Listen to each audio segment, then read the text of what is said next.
The wind that came howling off the smoking sea smelled of sulfur and old ghosts. It tore at Aerion Vhalaryon's pale silver hair and set his dark crimson cloak snapping like a banner behind him as he stood upon the high balcony, watching the dragon circle.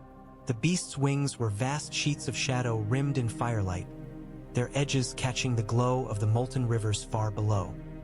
Each downbeat stirred the ash-laden air into spirals that rose to mingle with the steam from the fissures veining the cliffs. When the dragon banked, the moonlight caught its scales and turned them the color of old iron, dulled but not yet rusted. Like us, Aerion thought, not yet. Behind him, the obsidian towers of Vaedarion, last refuge of the dragonlords of Old Valyria, stabbed into the sky like the teeth of a blackened god.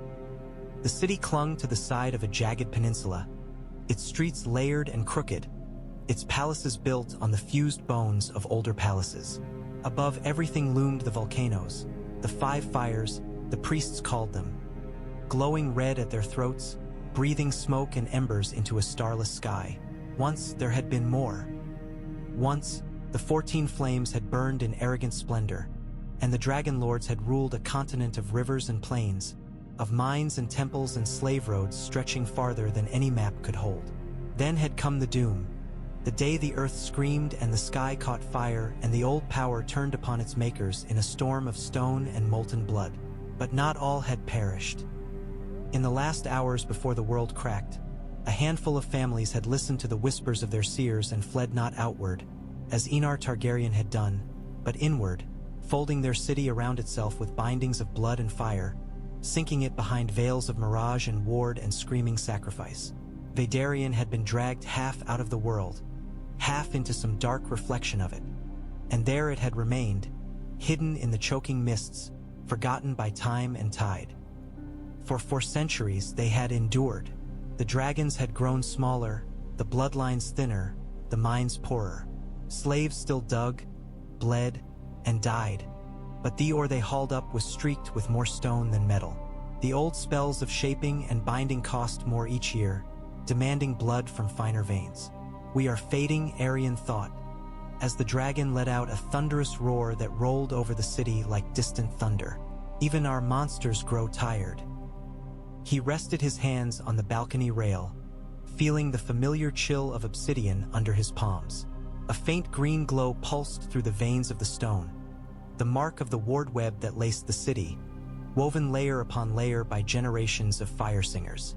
Those runes had shaped the air around Vaedarion, turned it to smoke and mirage, cloaking it from the eyes of men and gods alike. Tonight, the glow seemed weaker. Aerion frowned.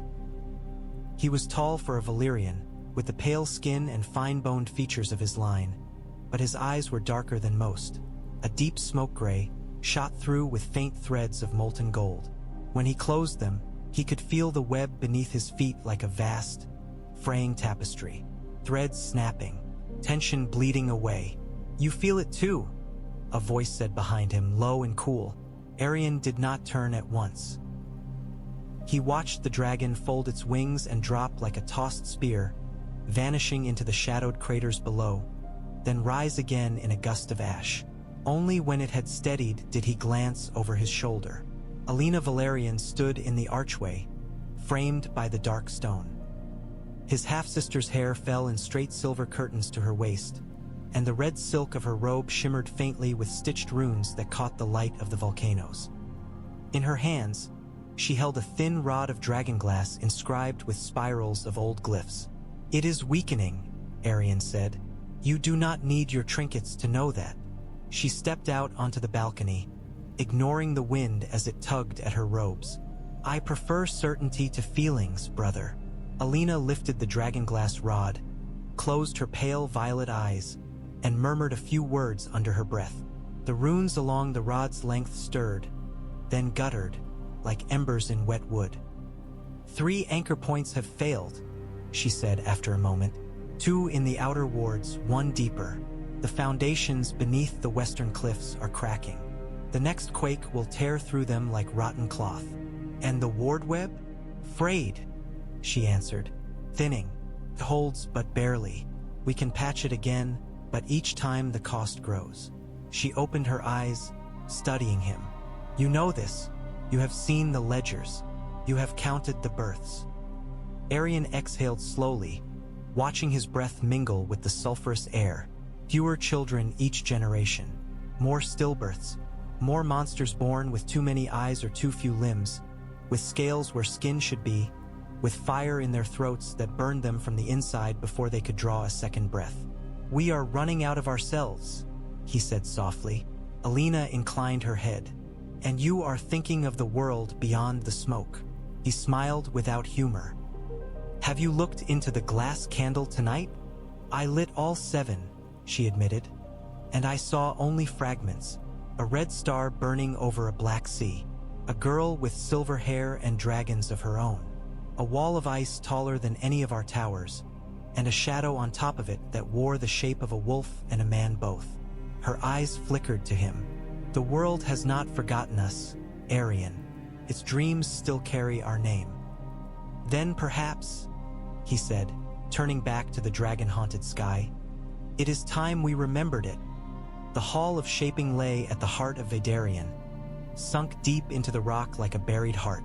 Its ceiling rose high above, a vault of fused obsidian shot through with veins of dull red ore, and its walls were carved into writhing tableaus of dragons and serpents, kings and slaves, flames and waves and twisting sigils older than any alphabet.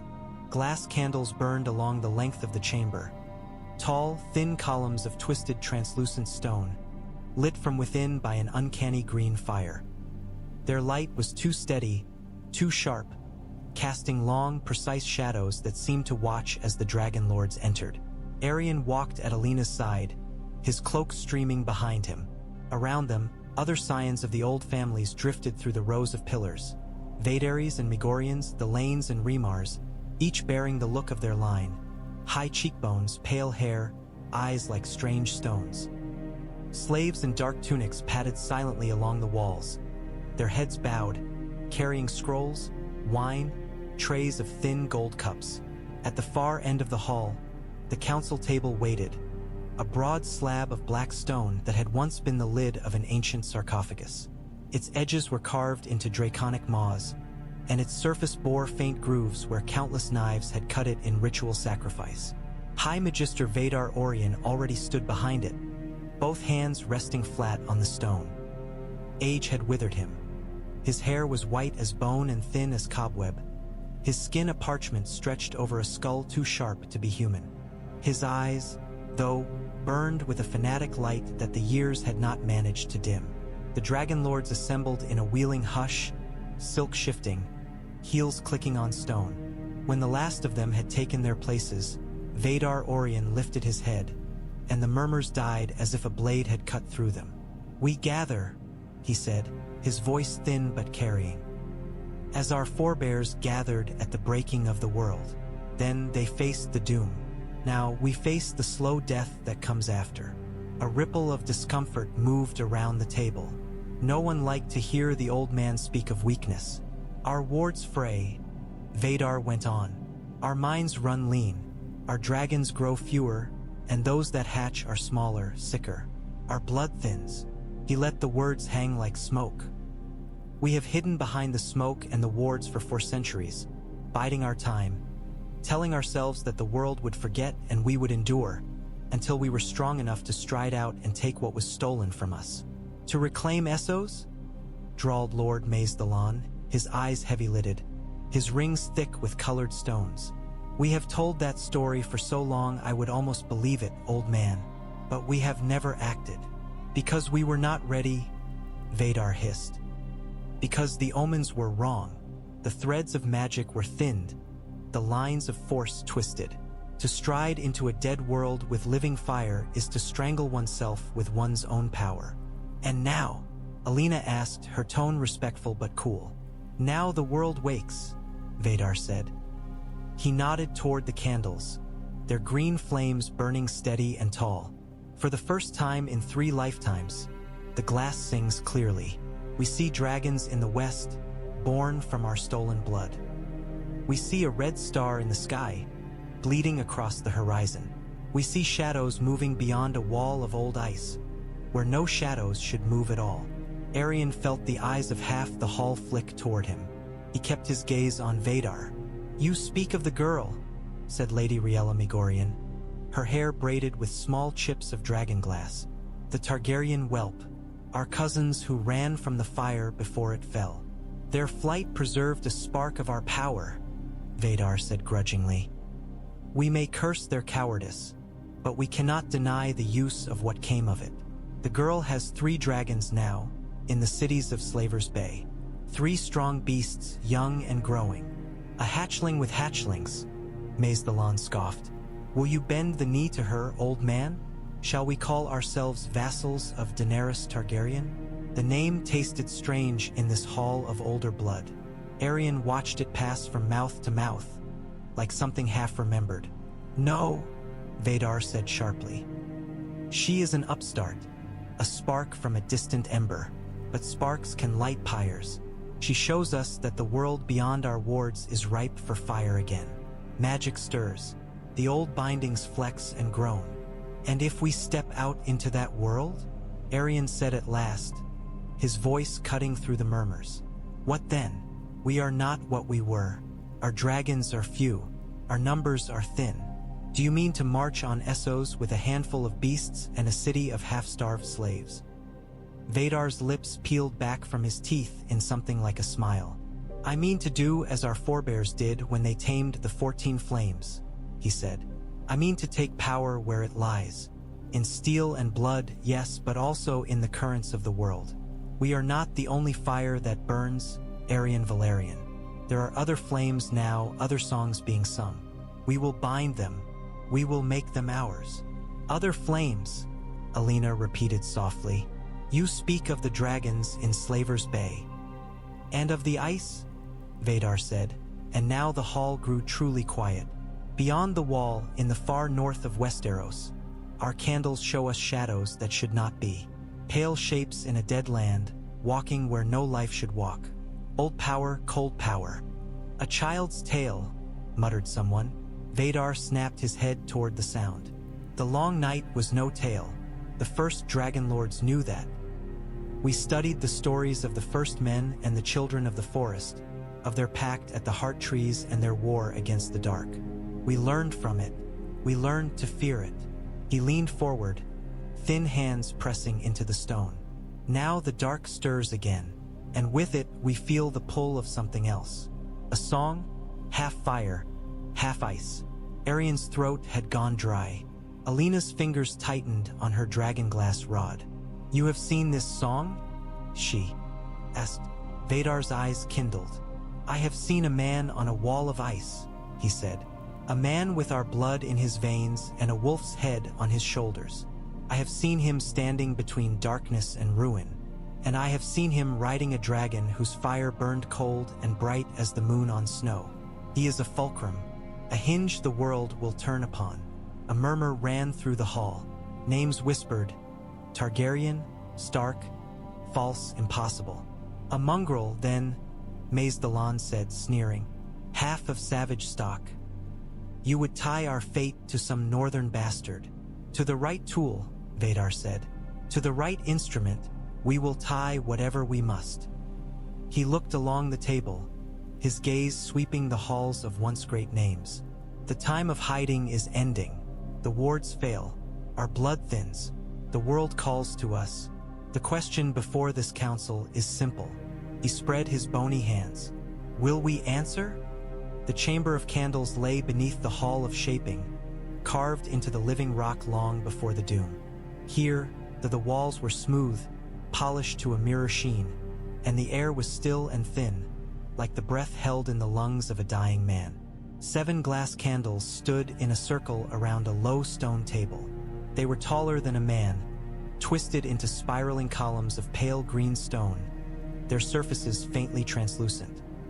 Inside each, a thin thread of emerald fire burned without smoke or heat. The light they gave off was not like any lamp or torch. It was too steady, too precise, throwing every line, every pore, every flaw into sharp relief. Aerion sat alone at the table, his hands folded before him. On the stone lay a map, an old one, drawn in ink that had browned with age. It showed the old empire at its height, the arms of Valyria reaching out to clutch Slaver's Bay, the Rhoyne, the hills of Andalos, the narrow sea, the western continent beyond. Over the old lines, new markings had been scratched in a finer hand. Cities that had risen since the Doom. Borders that had shifted in the tides of kings and wars. A few names were circled in red: King's Landing, Old Town, Meereen, Winterfell, the Wall. The glass candle's light crawled over the map, making the ink shimmer. Aerion reached out and touched the circle around Meereen. In the instant, his fingertip brushed the parchment. The candle behind it flared. The green flame leapt within its column, stretching and twisting. The translucent stone seemed to thin, to vanish, leaving only light and smoke and a depth that was not depth at all. An image swam up inside the candle, faint at first, then sharpening. A city of pale brick and high walls, under a relentless sun. Streets crowded with dark-skinned men and women, their clothes loose and light. At the city's heart rose pyramids, their steps lined with banners that flapped in a dusty wind. On the roof of the highest pyramid stood a young woman with hair like beaten silver, dressed in white and blue. Around her, 3 dragons wheeled, one black and red, one green and bronze, one cream and gold. Their shadows rippled over the bricks as they circled, roaring. Daenerys Targaryen. Aerion watched her for a long time. She moved like someone unaccustomed to the weight of power, but unwilling to let it go. Her eyes were hard, her shoulders tense. When one of the dragons, a great black beast with red eyes, landed beside her, she reached out and laid a hand on its snout. It leaned into the touch like a great hound. "You play at being your ancestors," Aerion murmured under his breath. "While the true fire lies buried." The image shifted, dissolving into smoke. The flame steadied once more. He moved his hand, tracing the map northward. King's Landing flickered and flashed. Iron-tipped spires, a great sept, a bay full of ships. Old Town glimmered too, its great high tower rising like a finger of pale stone, calling to ships across the seas. But it was when his finger touched the circle around the wall that the glass candles truly sang. All 7 flared at once. Their flames twisted upward, and the chamber's temperature dropped so suddenly that Aerion's breath fogged in the air before him. Frost bloomed on the stone table in delicate, lacy webs. The images in the candles were strange, choppy, half-formed. Snow blowing in sheets across an endless white plain. A forest of black pines crusted in rime. Blue lights moving through far-off dark, too steady to be torches. Then, a wall of ice. It rose from the earth like a frozen cliff, sheer and pale, its top brushing the low clouds. Its face was not smooth. It was ridged and pitted, as if carved by wind and time. Men moved along its top, tiny dark shapes against the white expanse. The vision narrowed, pulled toward one of those shapes. A man, broad-shouldered, dark-haired, wrapped in thick black furs. His face was pale and weathered, his mouth set in a line of stubborn resolve. Snow clung to his lashes and fringed his beard with white. Jon Snow. Aerion did not know the name, but he knew the feel of him at once. Fire in the blood, buried deep. A song of heat and cold tangled together. The man stood at the edge of the wall, looking north, where the lights moved in the distance. A horn sounded faintly in the candle's depths. Jon Snow turned his head, and for a heartbeat his eyes seemed to meet Aerion's across the impossible distance. Dark, somber, wary. There, in the heart of that gaze, Aerion felt the old power stirring. Not the rippling, wanton flames of Valyria's molten heart, but a colder, older thing. A steadier fire, banked under snow. The image jumped.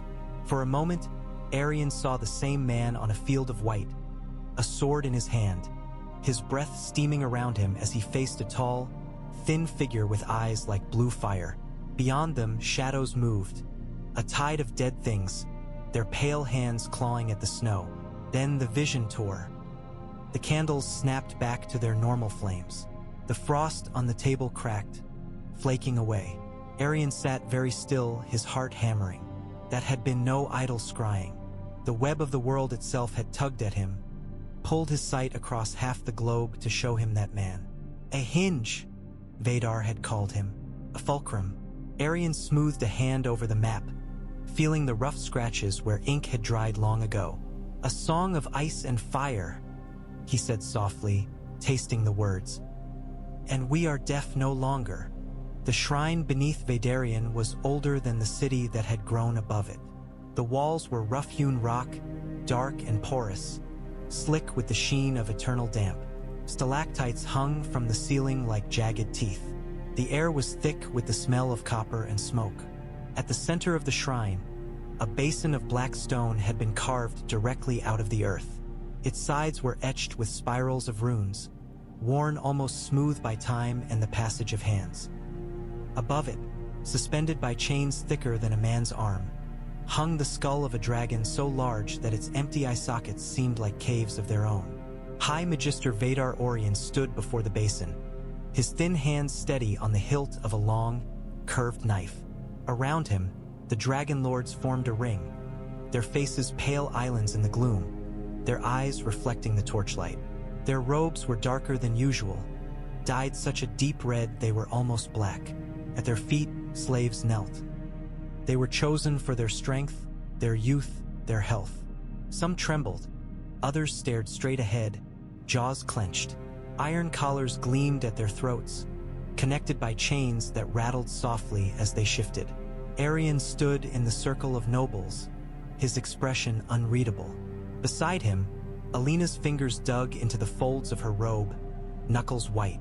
Blood is the price of power, Vaedar intoned, his voice echoing off the stone. Blood built our empire. Blood bound our dragons. Blood wove the wards that saved us from the doom. And blood will mend the tears that time has wrought. His gaze swept the circle, daring any to contradict him. Our numbers dwindle, Vaedar went on. Our beasts grow small. The wards fray. We stand at the edge of a slow, quiet death. You know this, each of you, in your lineages and in your beds. The omens tell us the world is ripe. The candles show us flames and frost alike stirring beyond our veils. But to step beyond those veils, to stride once more into the world, we must first survive. We must strengthen what binds us. He gestured to the basin. The wardweb demands a toll. The earth demands appeasement. The old powers must be fed. The first slave was brought forward. A young man, broad-shouldered, eyes wild. The guards forced him to his knees beside the basin, pushing his head down until his neck lay bare over the carved rim. Vaedar raised the knife. Aerion felt Alaena's gaze on him, but he did not look away. He had seen this ritual a dozen times. Every dragonlord had. It was as old as their blood. The knife flashed. The slave made a sharp, choking sound, then sagged as his life poured out. The blood that spilled into the basin did not behave as blood should. It did not slow or cool or clot. It hissed as it touched the stone, glowing from within as if some ember had been dropped into it. The runes along the basin's sides flared, drinking in the light. Vaedar moved on. Another slave, another stroke, another spill of glowing blood. The basin began to fill, the reddish light within it brightening, flickering, casting strange shadows on the walls. The air grew hotter. Around the circle, some faces were calm, familiar with the rite. Others were tight, their owners fighting the urge to step back from the heat and the smell. When the last slave's lifeblood had joined the rest, Vaedar stepped back. The basin was full now, the liquid within it a swirling, molten red. Faint shapes moved within it, as if something deeper than the stone itself were waking. Vaedar turned to Alaena. Now, he said, bind it. Alaena moved forward, her bare feet leaving damp prints on the stone. She held her dragonglass rod in both hands, the runes along its length already beginning to glow. She stood before the basin, closed her eyes, and began to chant. The words were old, older than any kingdom left in the world. They had been carved into the 14 flames themselves once, sung by lines of fire singers whose names are dust. The air thickened around her, the torches streaming their flames all in one direction, drawn toward the basin. The blood responded. It boiled without bubbles, roiling in place, throwing up small flickers of light that burned blue, then green, then gold before winking out. The runes along the basin's rim flared, then the floor, then the walls, as the ward web drank in the energy. Aerion felt it as a pressure in his skull, a hum in his bones. The city above shivered. Faintly, he heard the creak of stone and the distant bellow of dragons startled in their roosts. The sensation of fraying threads eased, just a little, just enough. Aleena's chant climbed, notes spinning higher, sharper, until they were barely audible. Then, abruptly, she stopped. The light in the basin died, leaving only dark, cooling blood. She swayed. Aerion stepped forward without thinking, catching her by the elbow before she could fall. Her skin was hot to the touch, her pulse racing. She looked up at him, eyes unfocused, pupils blown wide. "It will hold," she murmured. "For a time." "How long?" he asked quietly. She shook her head. "Not long enough," Vaedar had heard. He approached, his gaze glittering. "Then we have our answer," he said. "Our wards can be mended, but only at a price that grows steeper with every year. We can bleed our slaves dry, bleed our bastards, bleed our lesser lines, and still we will only slow the rot." He lifted his chin, staring past Aerion, past Alaena, at the dragon skull looming above them. "Or we can reach outward," he said. "We can take new blood, new power, fresh earth to bind, fresh veins to tap. The world has fattened in our absence. It lies waiting, soft and ripe." He looked back at Aerion. "Your hesitation is understandable," he said. "You are young by our standards. You have known only the long twilight. But the choice is upon us. We can either stride into the world again and seize what was ours, or sink quietly into the dark, and let the last dragon's bones rot in this hole. Be with us." Aerion met his gaze. "Then let us stride," he said. Kalon's shoulders ached, but he did not dare slow. The crate dug into his palms, rough wood biting into calloused skin. It was heavier than it looked. The ingots inside shifted with every step, their weight unbalanced. Another boy might have rested it on his back, but Kalon had long ago learned that a crate on the back could be kicked out from under you, sending you sprawling and spilling your load into the street. And then there would be the lash. So he held it in his arms and walked, weaving through the narrow alleys of the lower city, his bare feet slapping on wet stone. Vaedarion's lower streets were a maze, pressed close between towering walls of obsidian and fused brick. Balconies jutted overhead, their undersides lined with dripping stalactites of soot and salt. Laundry lines sagged between buildings, heavy with stained cloth. The air was thick with the smells of fish, smoke, lime, and the ever-present tang of sulfur. Above it all, ash fell. It came in soft, constant flurries, gray flakes that drifted down from the distant volcanoes. It settled on rooftops and awnings, on the heads and shoulders of slaves and freemen alike, in the creases of faces and the folds of clothes. With every breath, Kalon tasted it at the back of his throat, a faint grit that never quite went away. He passed a knot of free artisans huddled under a stone arch, arguing over the price of shaped glass. A pair of overseers strode past in the opposite direction, their whips coiled at their hips, their chins lifted. Kalon kept his eyes down, his pace steady. He had been born in these streets. His mother had died here, coughing blood into a rag that smelled of vinegar and cheap wine. His father, if he had ever had one, was a blank in his memory.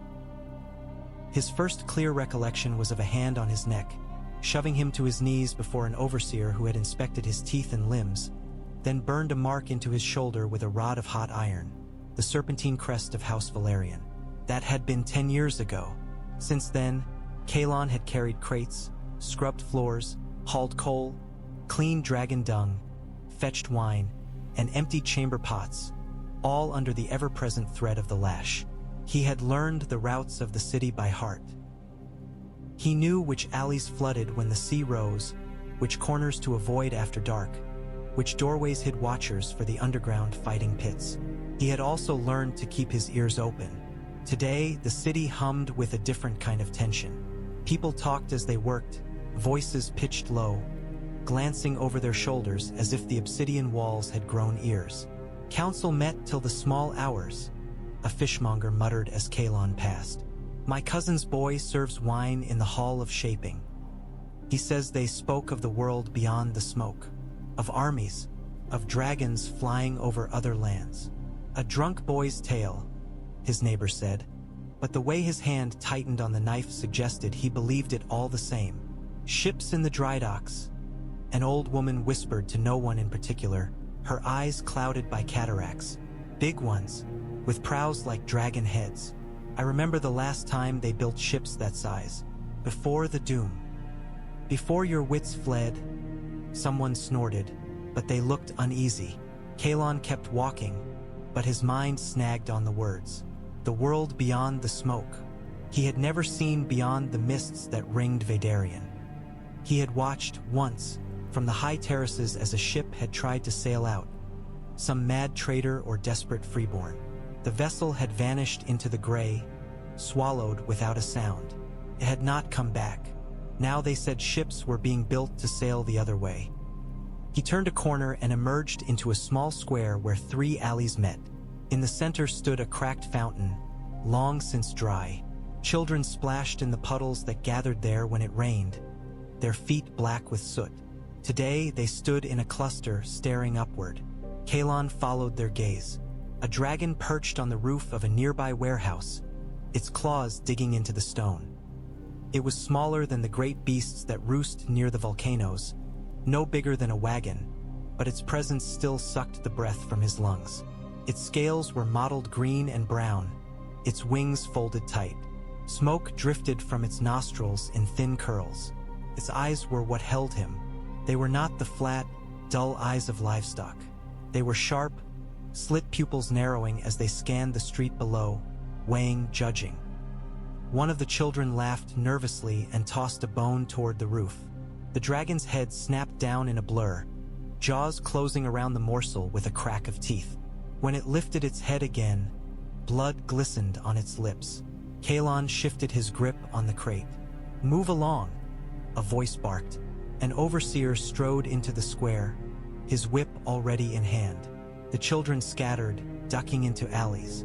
Kalon lowered his eyes and hurried past, the crate's weight suddenly heavier. He could feel the dragon watching him as he went.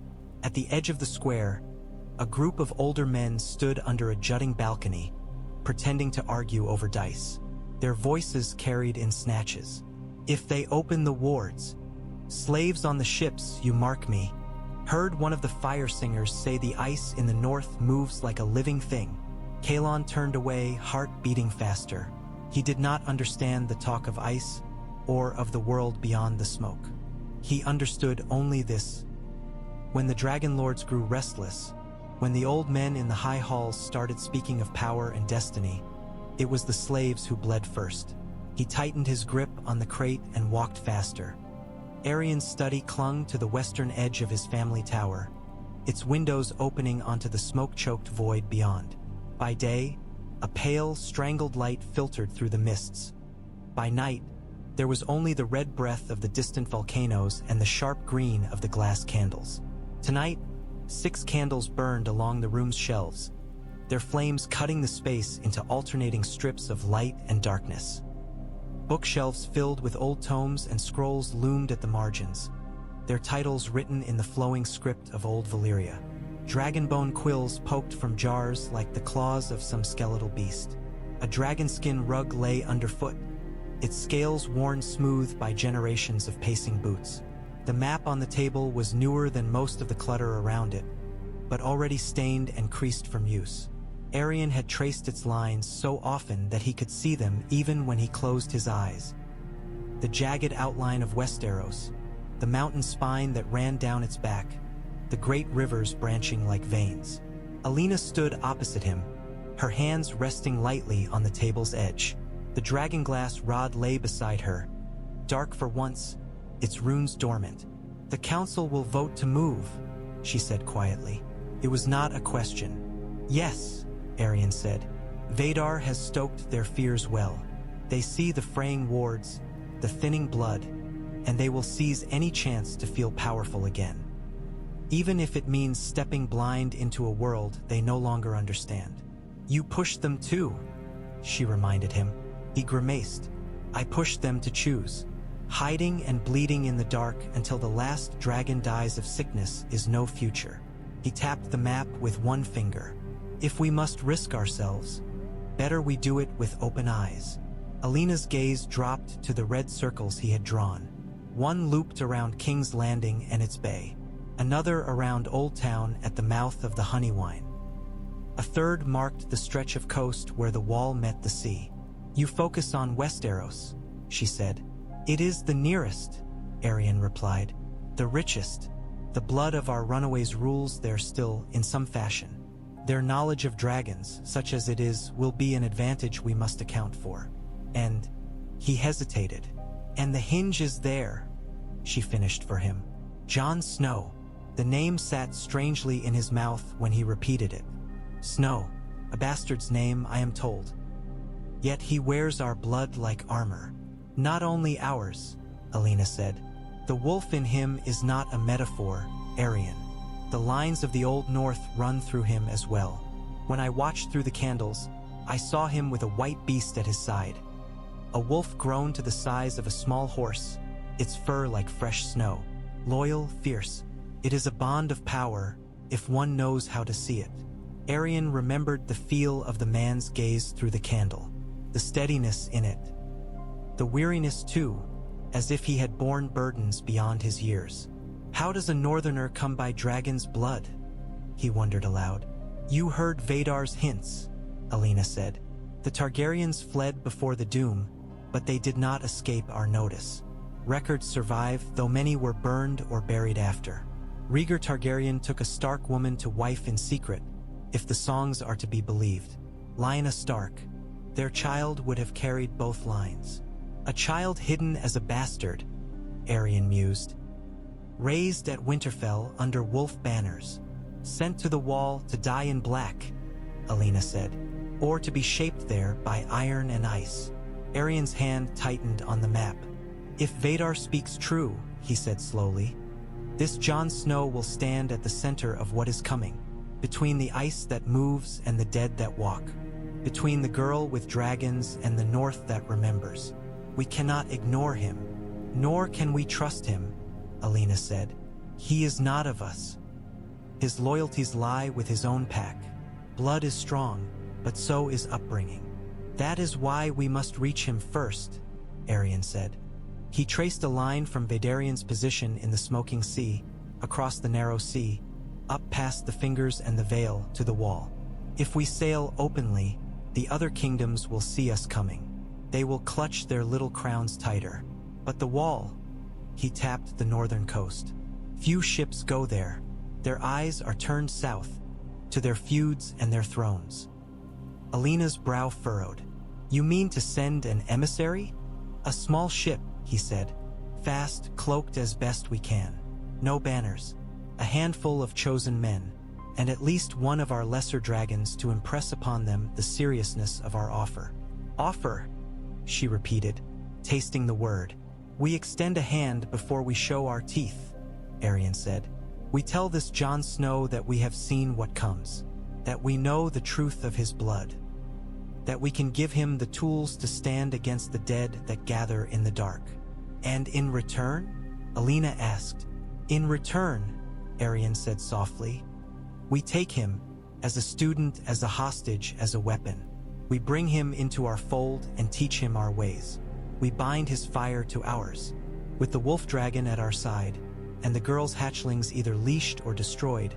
We will step into the world not as beggars, but as the masters it has forgotten. Alaena was silent for a time. You are not Vaedar, she said at last. Your cruelty has always had purpose. But this? She looked up, eyes searching his face. If you take this boy, this Jon Snow, you will rip him from everything he knows. His vows, his family, his home. Aerion's jaw worked. I was born into chains of expectation, he said. I did not choose the blood in my veins, or the wards that cage this city. The world does not grant any of us fair choices, sister. It gives us chances and teeth, and tells us to make what we can of them. And if he will not bend? She asked quietly. He thought again of the image in the glass candle, the man on the wall, standing with sword in hand as the blue-eyed figure advanced. Then he breaks, Aerion said. The wind atop the wall cut like a knife. Jon Snow stood with his gloved hands resting on the icy merlin before him, watching the darkness beyond. The moon was a thin, pale shard behind torn clouds. The world below was a patchwork of black and faint gray, where snowdrifts caught what little light there was. Beside him, Ghost sat silent, his white fur ruffled by the wind. The direwolf's red eyes glowed faintly in the gloom, tracking movements Jon could not see. It was quiet tonight, too quiet. Anything? Dolorous Ed's voice drifted up from the walkway behind him. Only the wind, Jon said without turning. And here I was hoping for an army of the dead, Ed muttered. At least they'd break the boredom. Jon huffed a dry breath that might have been a laugh, steamed in the air and vanished. He had seen too much now to joke easily about the dead. The memory of Hardhome still lurked just behind his eyes. The screams, the burning, the way the Night King had raised his arms and turned every fallen man, woman, and child into one of his own. That same cold certainty had followed Jon back to the wall. It walked with him on every round, lay beside him in every restless sleep. The dead are coming, sooner or later, in numbers no sword could count. He had tried to prepare. He had begged, argued, threatened, written letter after letter to the great lords of the realm. Some had listened, most had not. Stannis Baratheon was gone, his army scattered in the snow. The Boltons held Winterfell. The realm fought over thrones and crowns while the real war sharpened its teeth just beyond their sight. Jon closed his eyes for a moment, feeling the wind against his face. When he opened them again, something had changed. At first, he thought it was a trick of the clouds. A faint glow low on the horizon, where the shivering sea met the sky. It was not the cold, steady light of the moon, nor the brief flicker of lightning. It was greenish, tinged with gold, like torchlight seen through glass. He blinked. The glow remained, pulsing faintly, as if something far away drew breath. "What is it?" Ed asked, coming up beside him. Jon pointed. "There." Ed squinted, then tugged his cloak tighter around himself. "Probably just my doom," he said, "coming to pay a visit. Maybe it'll bring some ale." Ghost's ears pricked. The direwolf rose, muscles tensing under his fur, and stared in the same direction, lips lifting in a silent snarl. Jon's hand dropped to Ghost's head, fingers sinking into thick fur. The pull in his chest was faint but real, a strange tingling that had nothing to do with the cold. For a heartbeat, he felt as if he were being watched, truly watched, not just spied on by crows or men. The sensation passed as quickly as it had come. The distant glow flickered and vanished, swallowed by the clouds. Jon exhaled slowly. "Whatever it was, it's gone," Ed said, "which is my favorite kind of threat. The gone kind." Jon did not answer. His thoughts had turned inward, uncoiling old questions. He had always dreamed of strange places, stone corridors dripping with heat, voices speaking a language he half understood, syllables rolling like thunder. Dragons, sometimes, shadows of wings passing over a red sky. Of late, those dreams had grown sharper. He had dreamed of a city of black stone clinging to a smoking cliff, of volcanoes bleeding fire into the clouds, of a hall lit by green flames where pale-eyed men and women stood over maps of lands he knew too well. In those dreams, he had sometimes seen himself, from behind, from above, a dark figure in black, standing on the wall while unseen eyes weighed him like a coin in a merchant's hand. He had told no one. Dreams were common on the wall. Men dreamed of warmth, of women, of food, of home. Jon dreamed of places that should not exist. Now, feeling that strange tug fade from his chest, he wondered. Ghost whined softly. Jon scratched behind his ear. "It's nothing," he said. "Just the night playing tricks." He felt rather than heard the doubt in his own voice. "Nothing is my second favorite kind of threat," Ed said. "After gone, before here." He glanced at the horizon again, then shivered. "Let's do another round, Lord Commander. Standing still gives the cold too much of a chance." Jon nodded and turned away from the parapet. As they walked along the wall, boots crunching on packed snow, he could not shake the feeling that something on the other side of the sea had reached out and brushed against him, as if someone had laid a hand on the weave of the world and plucked it, sending a shiver along every thread. Half a world away, in a chamber lit by glass candles, a man with silver hair and smoke-gray eyes sat alone, fingers steepled, thinking of a bastard on a wall of ice. The world, whether it knew it or not, was drawing breath. The shipyards lay at the city's lowest edge, where the jagged cliffs fell away into a narrow shore of black sand and jagged rock. Here, the mists that ringed Vaedarion parted just enough to show the restless gray of the sea beyond, its surface streaked with veins of strange color where the heat from the vents below disturbed the water.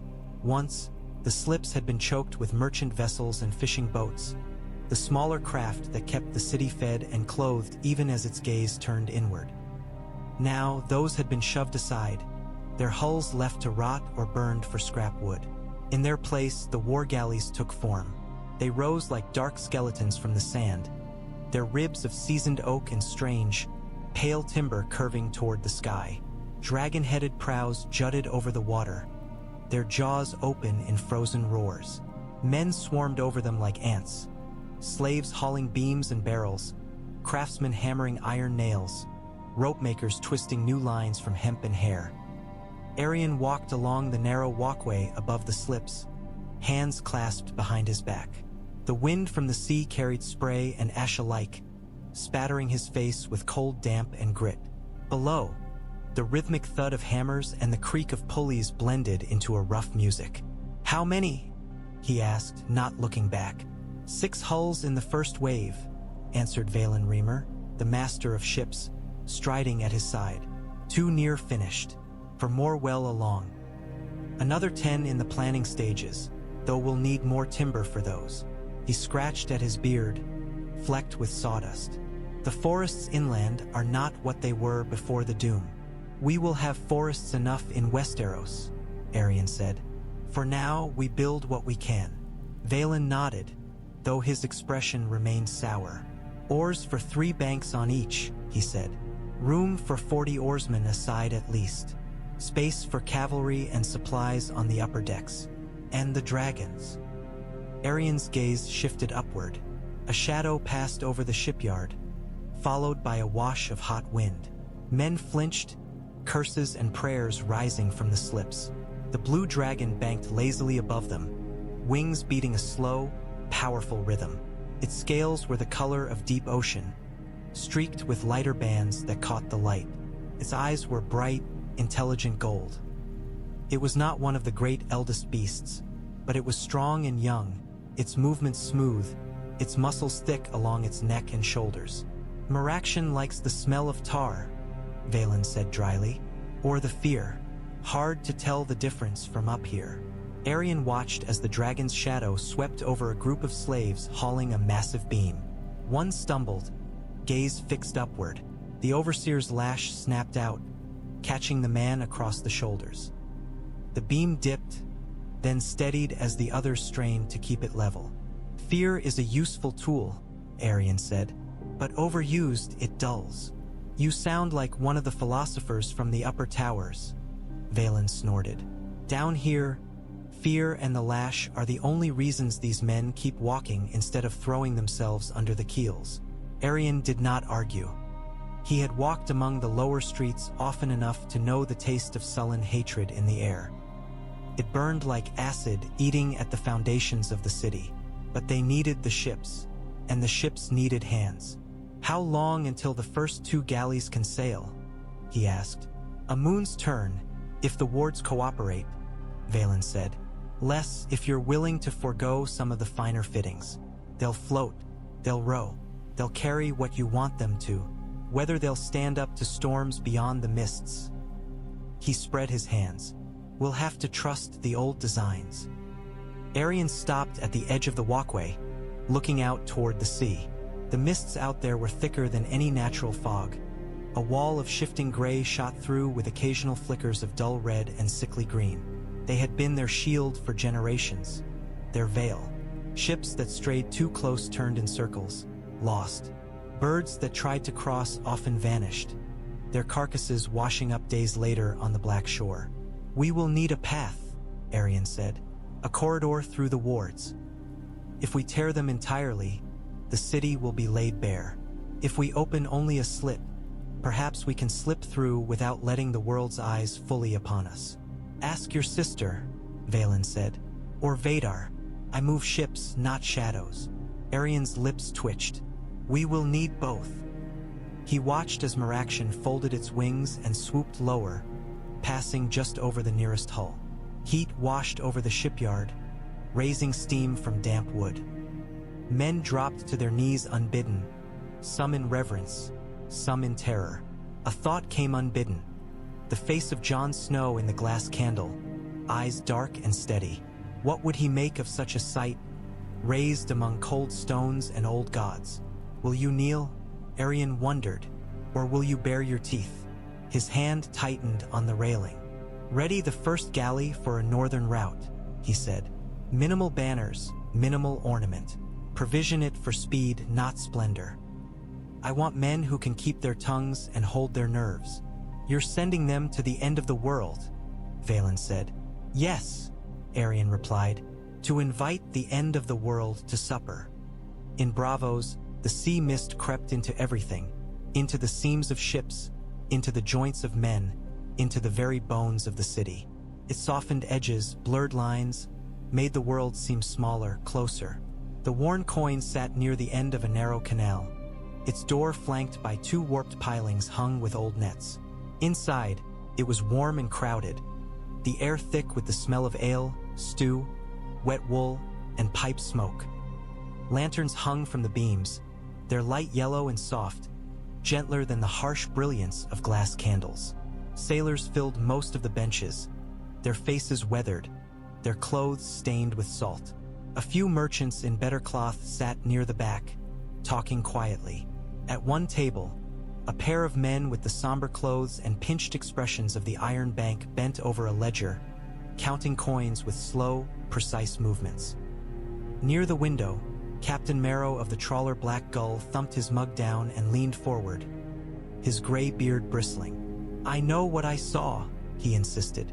"You can piss on your own boots and call it rain if you like, but don't try to piss on my eyes." His companions, two younger men with the look of cell sailors, and a woman with a scar running from ear to collarbone, exchanged dubious glances. "The sea plays tricks," one of the men said. "Fog, moonlight, tired eyes." "And dragons," Marrow snapped. "I've seen storm clouds and sea wraiths, boy. I've seen mermen and supposed ghosts and the burning ships of Lys. I know when my mind is playing me false. This was no trick." The woman with the scar tilted her head. "Tell it again," she said. "Slow." Marrow took a swig of ale, wiped his mouth with the back of his hand, and set the mug down. "We were coming in from the east," he said, "past Pentos, keeping well north of the Valyrian peninsula like any man with sense. The old charts still show it, a big black smudge, marked with skulls. We all know the stories. Ships that stray too close don't come back. The doom still breathes there, they say." He glanced around. A few neighboring tables had gone quieter, sailors' ears pricking. "We had clear sky and a good wind," Marrow went on. "Sea like hammered iron. Then, just as the sun started to sink, we saw it. A band of mist, thick as soup, stretching across the water ahead. Not drifting, mind you, sitting. Like a wall. A bank of fog," one of the younger men said. But there was less conviction in it now. "I'd have called it fog too if fog glowed," Marrow said. "There was a light in it, faint but steady, greenish like fire seen through glass. It ran along the edge of the mist, up and down, like something alive behind a curtain." The woman frowned. "And the dragons?" Merrow's hand tightened around his mug. "We hove to," he said. "No sense sailing into a curse." As we watched, something moved in the mist. Shapes, big ones. "You know the look of a galley's sail when it catches the wind?" They nodded. "Imagine that shape," Merrow said. "Only higher, wider, and no mast below it. Just wings. 2 of them beating slow and heavy. The mist boiled around them, but every time the light flared, I saw scales, tails, heads like knives." He lifted his hand, tracing an arc through the air. "They rose," he said softly, "out of the gray. 3 of them. They circled, their wings stirring the fog. And then, as the sun dipped below the horizon, they turned and vanished, back into the wall of mist, like dolphins slipping beneath a wave." The younger sailors shifted uneasily. The noise in the tavern had dimmed noticeably. Even the men from the Iron Bank had looked up from their ledger. "It's the doom," someone muttered, "spitting fire again." "There are dragons in the east," another voice said. "Daenerys Stormborn and her beasts. Maybe they've grown bold enough to fly farther west." Merrow shook his head. "These were not hers," he said. "Hers are young yet. 2 of them I saw once from a distance.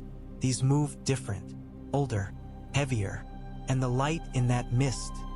He shivered. "I've sailed these waters 40 years, never seen its like." The scarred woman leaned back, crossing her arms. "If there are dragons near Valyria again," she said, "there'll be madmen enough looking to sail that way. Treasure hunters, glory seekers, fools. Might be money in guiding them part of the way. Might be death too," Merrow said. "The doom doesn't care how fat your purse is." At the table in the back, one of the Iron Bankers murmured something to the other. They bent their heads together, eyes gleaming with a different kind of light. Rumors were currents of their own.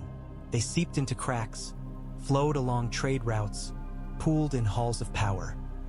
In Vaedarion, behind veils of magic, Aerion Vhalaryon knew nothing of the tales being told in Braavosi taverns. But he would have smiled to hear them. The world was beginning to feel their stirrings. Night deepened over Vaedarion, turning the ash fog into a seamless shroud. The volcanoes along the horizon glowed like banked coals, their slopes streaked with rivers of dull red. Occasionally, a distant rumble rolled through the city, a reminder that the earth under their feet still breathed. Dragons moved through the sky like living shadows. Their roars rose and fell, echoing between the towers. Some hunted, plunging into the mists to snatch unseen prey. Others flew for the sheer joy of it, carving patterns in the smoky air. On his balcony, Aerion Vhalaryon watched them, cloak wrapped tight around his shoulders. The glass candle beside him burned steadily, its green flame casting an eerie light on his profile. Its surface was smooth and dark now. He had seen enough visions for one night. The images still danced behind his eyes. The girl with silver hair and dragonfire in her veins. The bastard on the wall with a direwolf at his heel. The dead marching under a sky of ice. He leaned on the obsidian rail, feeling the thrum of the ward web in the stone. After the sacrifice and Aleena's work, the threads had tightened, the gaps closed. The city felt safer, for now, but the pulse he sensed running through the world was stronger than any ward. It was in the shift of the winds, in the way the dragons had grown restless, in the subtle changes in the glass candle's light. Magic was rising like a tide. "We were born to ride that tide," he murmured, "not to be drowned by it." Behind him, footsteps sounded softly. Alaena joined him at the rail, her robe drawn close against the wind. "The council has spoken," she said. The vote was nearly unanimous. Only Lady Riella abstained, and Maze Thalan demanded more time to ready his personal fleet. But in the end, they chose as you knew they would. Aerion did not ask which way the choice had gone. The ships in the yards, the blood cooling in the shrine, the maps on his table, they all pointed in one direction. "When?" he asked. "The first 2 galleys will sail within the moon," she said. "The northernmost route, the path you marked." She gave him a sidelong glance. You are named to command them." He had expected it, but the words still settled on his shoulders with a weight he felt in his bones. "Vaedar wants his chosen instrument close to the hinge," he said dryly. "Vaedar wants someone he trusts to bring the hinge back," Alaena said, "or to break it cleanly if it refuses to turn." Aerion's fingers tightened on the railing. "I will not throw away such a piece lightly," he said. "A man who stands against the dead on a wall of ice is worth more than a dozen kings preening on their thrones." "And if he stands against you?" she asked. He was silent for a moment. "Then I will do as I have always done," he said at last. "Weigh the cost. Choose the path that gives us the world instead of a slow descent into nothing." Alaena studied his profile in the candlelight. "Do you ever tire of choosing paths for everyone else?" she asked quietly. He let out a slow breath. "I tire of the paths being so narrow," he admitted. "I would prefer more roads to ruin to choose between." Below them, a dragon banked low over the city, its wings stirring the ash into swirling patterns. The sound of its roar reached them a heartbeat later, a rough, exultant cry. "The world beyond the smoke will not lie still," Alaena said. "The girl in Slaver's Bay, the wolves in the north, the lions in their capital. They will all have their own paths, their own choices. You may find that the world refuses to let you arrange it neatly on your board." A hint of a smile tugged at his mouth. "Then we will see whose hand is steadier," he said. He turned his gaze west, though the mists hid any hint of horizon. Somewhere out there, past the veils of magic and the Dead Sea, Westeros waited. Cities that had never known dragonfire crackling over their rooftops. Lords who thought their petty squabbles mattered. A wall of ice holding back a storm their songs barely remembered. And a man named Jon Snow standing where the world grew thin. Aerion imagined meeting him. Would the bastard look at him with the same wary steadiness he had shown the night wind? Would he flinch from the sight of dragons, or reach out to touch their scales? Would he spit in the face of the blood that had shaped him in secret, or follow its call? "We will come to you soon," Aerion said under his breath, the words snatched by the wind. "Wolf of ice, spark of fire. When we do, the world you know will end." Alaena did not chide him for speaking prophecies like a priest. The night was full of omens. Above them, the nearest volcano's glow brightened as a small eruption sent a spray of molten rock into the air. The dragons shrieked and wheeled, silhouettes against the brief flare. In the distance, beyond sight, beyond sound, the ice in the far north shifted almost imperceptibly. The dead moved, the living dreamed. Vaedarion, last city of Old Valyria, turned its gaze outward at last. Soon the smoke would part. The war galley's hull loomed over the black sand like the carcass of some titanic beast dragged half from the sea. Its sides were plated in dark, tar-sealed planks banded with metal, and its prow had been carved into a dragon's head, jaws agape, teeth bared. As Aerion Vhalaryon walked up the gangplank, the carved eyes seemed to follow him, gleaming with faint green reflections from the glass lanterns swung along the pier. The shipyard was a roar of sound. Hammers on iron shouted orders, the creak of ropes and pulleys as supplies were hauled aboard. Smoke and ash billowed from the distant volcanoes, mingling with the tang of brine and pitch. Above it all, Merakshan wheeled in the red-tinged sky, his blue scales dark where the shadow of his own wings fell across them. Aerion paused at the top of the gangplank and glanced back. Vaedarion sprawled uphill behind him, its obsidian towers stabbing into the smoky vault, its terraces lit by 1,000 small fires. For a heartbeat, he saw it as an enemy might see it, a black stain clinging to a cliff of cracked stone, ringed with a wall of unnatural mist. "We have cowered behind that veil for centuries," he thought. "If we stay, it will become our tomb." "High Lord." Valen Reamer waited just beyond the rail, his beard still dusted with sawdust, a rolled chart tucked under one arm. He bowed hastily, then gestured toward the deck. "We're as ready as we'll ever be," he said. "Oars shipped, sails patched, stores loaded for 3 months if the men are frugal and the gods kind. 2 smaller escorts will follow once their fittings are finished, but this one," he patted the railing, "she'll be our spear point." "Our hand extended," Aerion corrected quietly. For now, the deck was crowded. Rowers sat chained to their benches along the lower tiers, muscles corded under thin tunics, their expressions wary. Above, on the main deck, armored men moved with more purpose. Marines in scaled cuirasses, helms shaped like dragon heads, spears and crossbows stacked neatly along the rails. At the stern, the steering oars jutted out like dark wings of their own. Aerion's gaze swept over the rowers.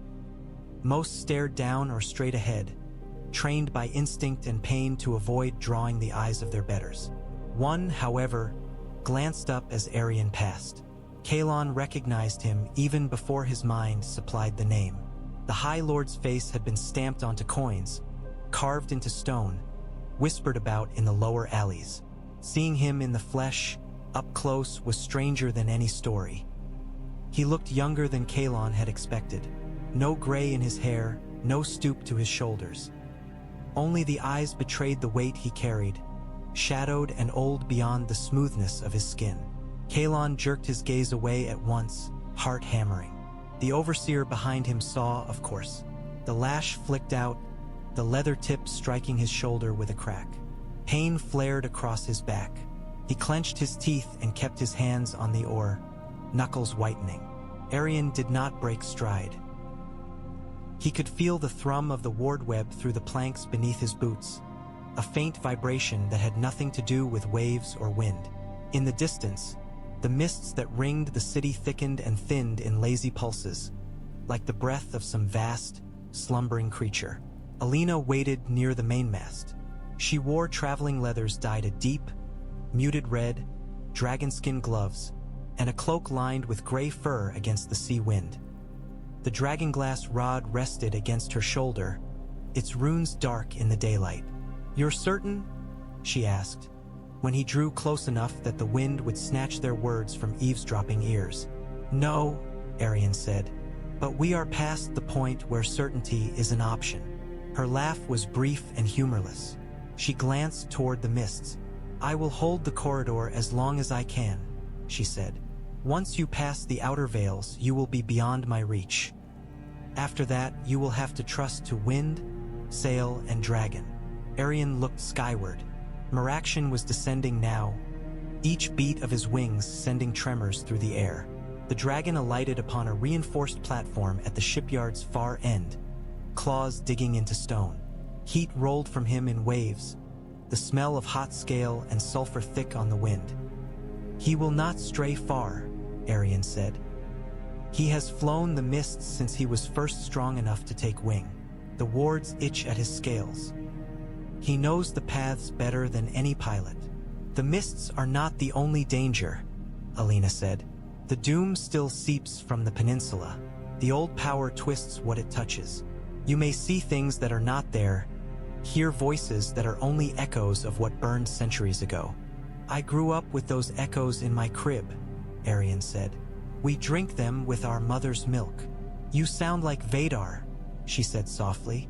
He met her eyes. "Pray, then, that I do not become him." A horn sounded from the pier below, 3 short blasts. Valen stepped back, shouting orders. The gangplank dipped as it was hauled away. Ropes creaked as the mooring lines were loosed. Aerion moved to the prow as the war galley began to slide away from the dock, its oars dipping into the dark water in a slow, synchronized rhythm. The shipyard slipped behind them, the black sand and scaffolds receding. Above, Meraction spread his wings and leapt, taking to the air in a rush of wind that sent spray flying. The mists ahead thickened, turning from a ragged fringe into a solid wall, pale and dense, shot through with faint, pulsing veins of green and red. Behind Aerion, the rowers grunted and strained. Kalon felt the oar handle bite into his palms with every pull. His back ached. His shoulder throbbed where the lash had struck. Fear pricked at the base of his skull. He had never been this far from shore, never seen the mists from the seaward side. They rose above the water like a cliff, shifting and flowing, hiding whatever lay beyond. Once you sail into that, he thought, the Re is no turning back. Steady, Vaelin's voice boomed. Hold your stroke. Eyes forward. If you piss yourselves, do it quietly and over the side. Nervous laughter bubbled up from some of the benches. Kalon could not join it. His mouth was too dry. The dragon roared overhead, a deep, resonant sound that seemed to vibrate in his bones. Aerion rested one hand on the carved dragon's head at the prow. The obsidian was cold under his palm, but he could feel the faint pulse of Aleena's magic in it. The first tug of the corridor opening ahead. Into the smoke, he murmured. The war galley glided toward the mists, its dragon prow swallowing the world. The mist swallowed sound as well as sight. The moment the war galley pierced the first veil, the world narrowed to the length of the deck and the dim glow of the ship's lanterns. The air grew thick and wet, clinging to skin and cloth like the breath of some enormous, unseen beast. The faint wind died. The only movements were the slow swing of the lanterns and the rise and fall of the oars. Kalon's lungs burned after the first breath. The mist tasted of sulfur and salt and old stone ground to dust. Every inhale left a faint sting in his throat. His eyes watered, but when he tried to blink away the tears, the world only blurred further. "Keep your stroke," the overseer shouted, his voice muffled and thin. "The mists don't care for cowards.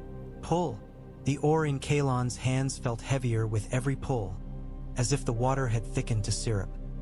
The ship's movement became sluggish, its forward momentum a matter of determination rather than physics.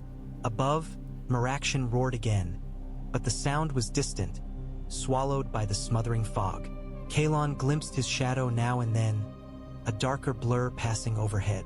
Once, a rush of heat washed over the deck as the dragon exhaled a sheet of fire ahead, briefly thinning the mist in a narrow corridor. When the flames faded, the glow that replaced them was not entirely their own. Shapes moved in the fog. At first, Kalon thought they were tricks of the eye, the mind trying to make sense of shifting clouds. But they persisted. Tall towers of dark stone loomed briefly, adorned with balconies and bridges that led nowhere, then dissolved as the ship slid on. A street paved with gleaming black brick appeared, row upon row of faceless statues lining it, vanishing when he blinked. Once, the mist parted enough to show a great plaza, its center dominated by a towering pillar of fused rock shot through with veins of glowing red. Men and women in robes of crimson and gold walked there, their faces alight with pride and cruelty. Dragons wheeled overhead, more numerous than gulls over a market. Laughter, harsh and exultant, echoed faintly across the water. Then the plaza shattered into shards of mist, and there were only waves and fog again.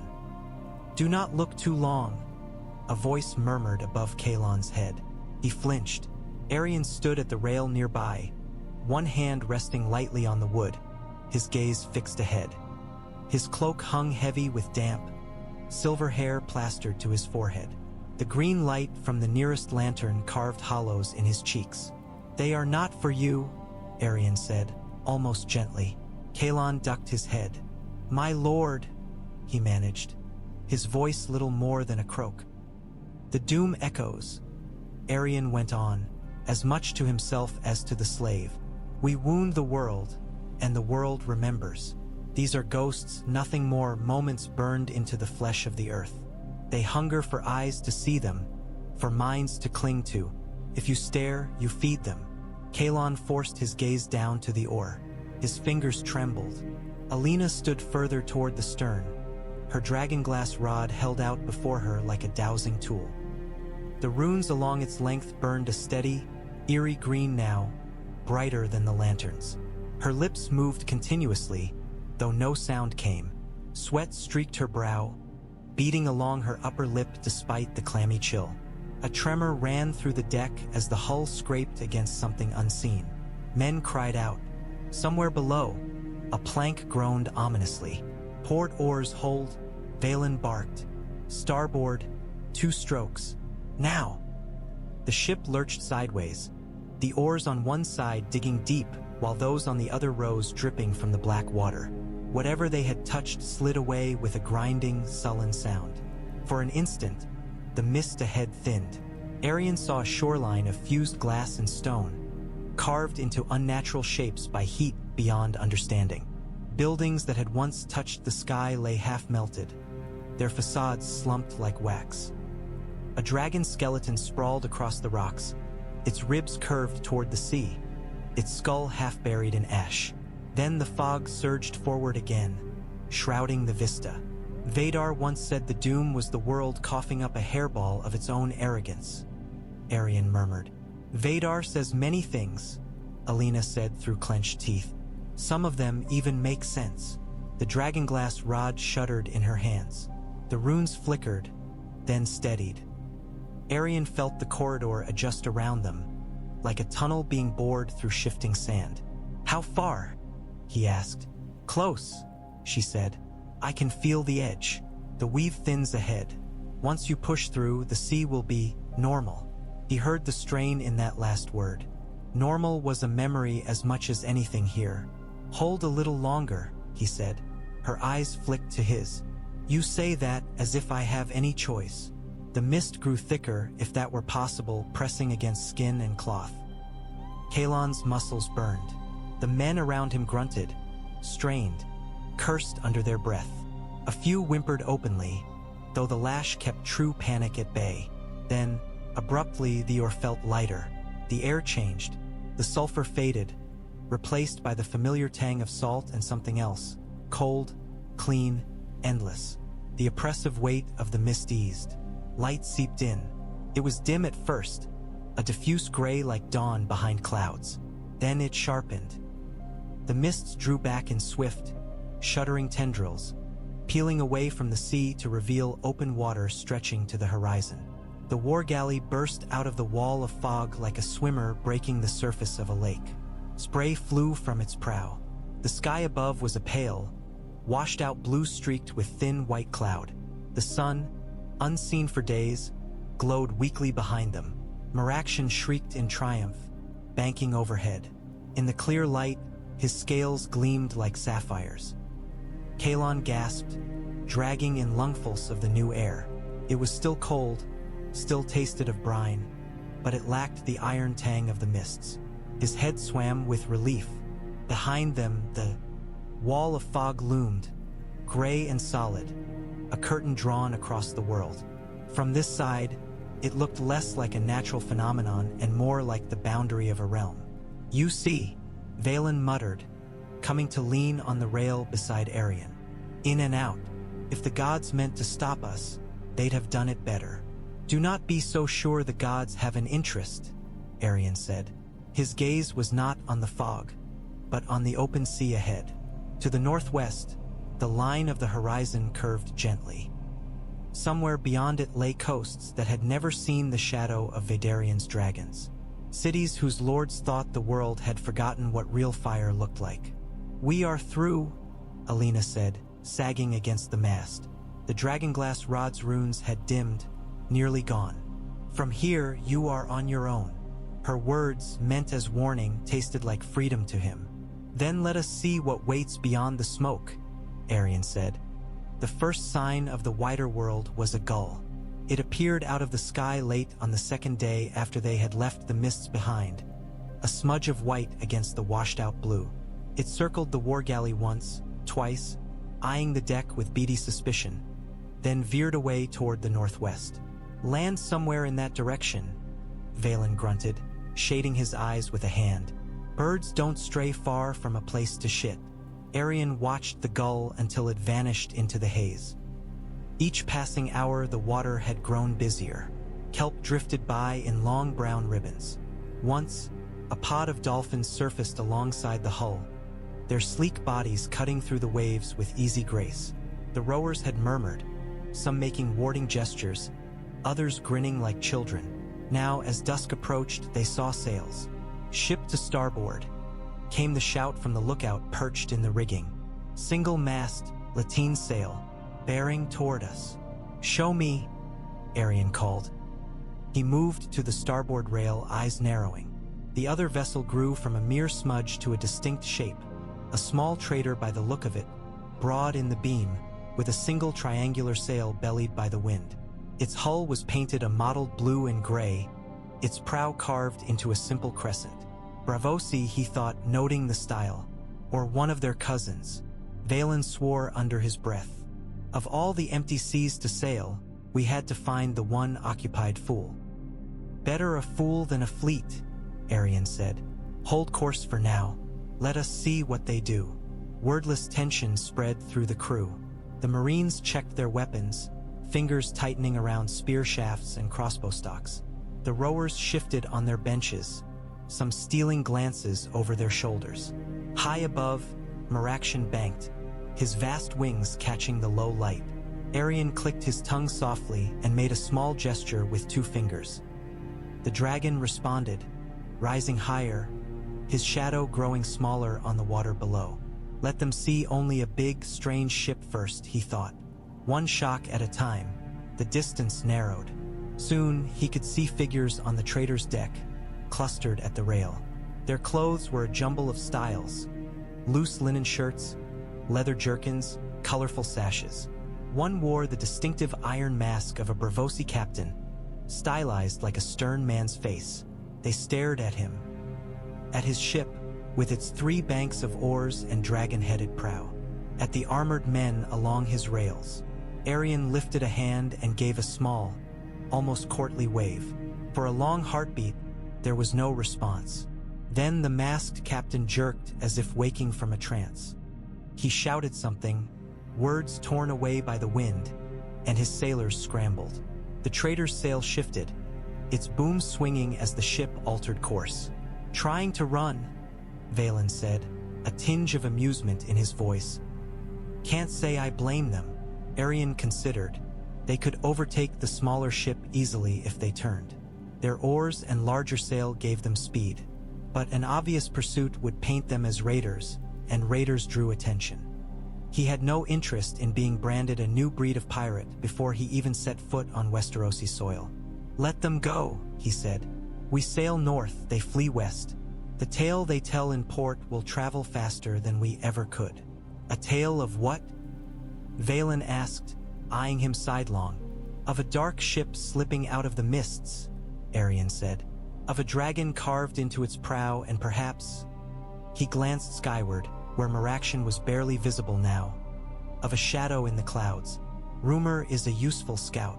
Vaelin snorted, but he did not argue. North it is, then, toward your ice and your bastards.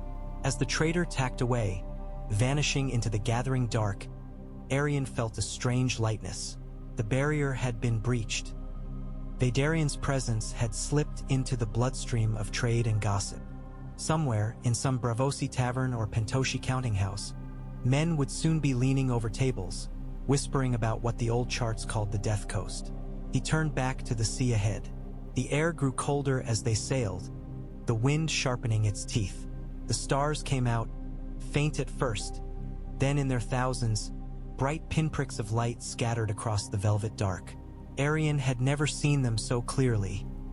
The mists had always veiled the sky, smearing its details. He found the familiar constellations from old maps and books. The dragon twisted across the northern sky, its head pointing toward a cluster of smaller lights. The wall lies beneath that, he murmured, tracing the curve. There, where the world thinks itself hard. He wondered, as the ship cut through black water toward that gathering cold, what tales were being told there now. Did they speak of dragons reborn in the east? Of a bastard lord commander who had gone to the end of the world and seen the dead rise?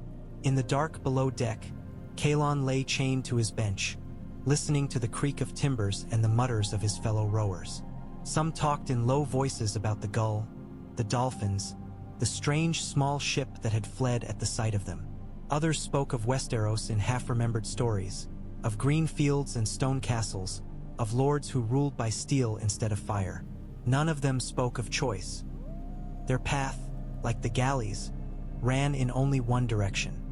The fire in Jon Snow's hearth crackled low, more embers than flame. Its warmth barely reached the corners of his chamber.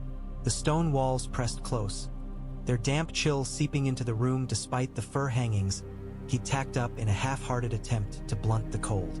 Scrolls lay scattered across the rough-hewn table, some open, some still bound with the Night's Watch's seal, others with the wax of southern lords or distant maesters.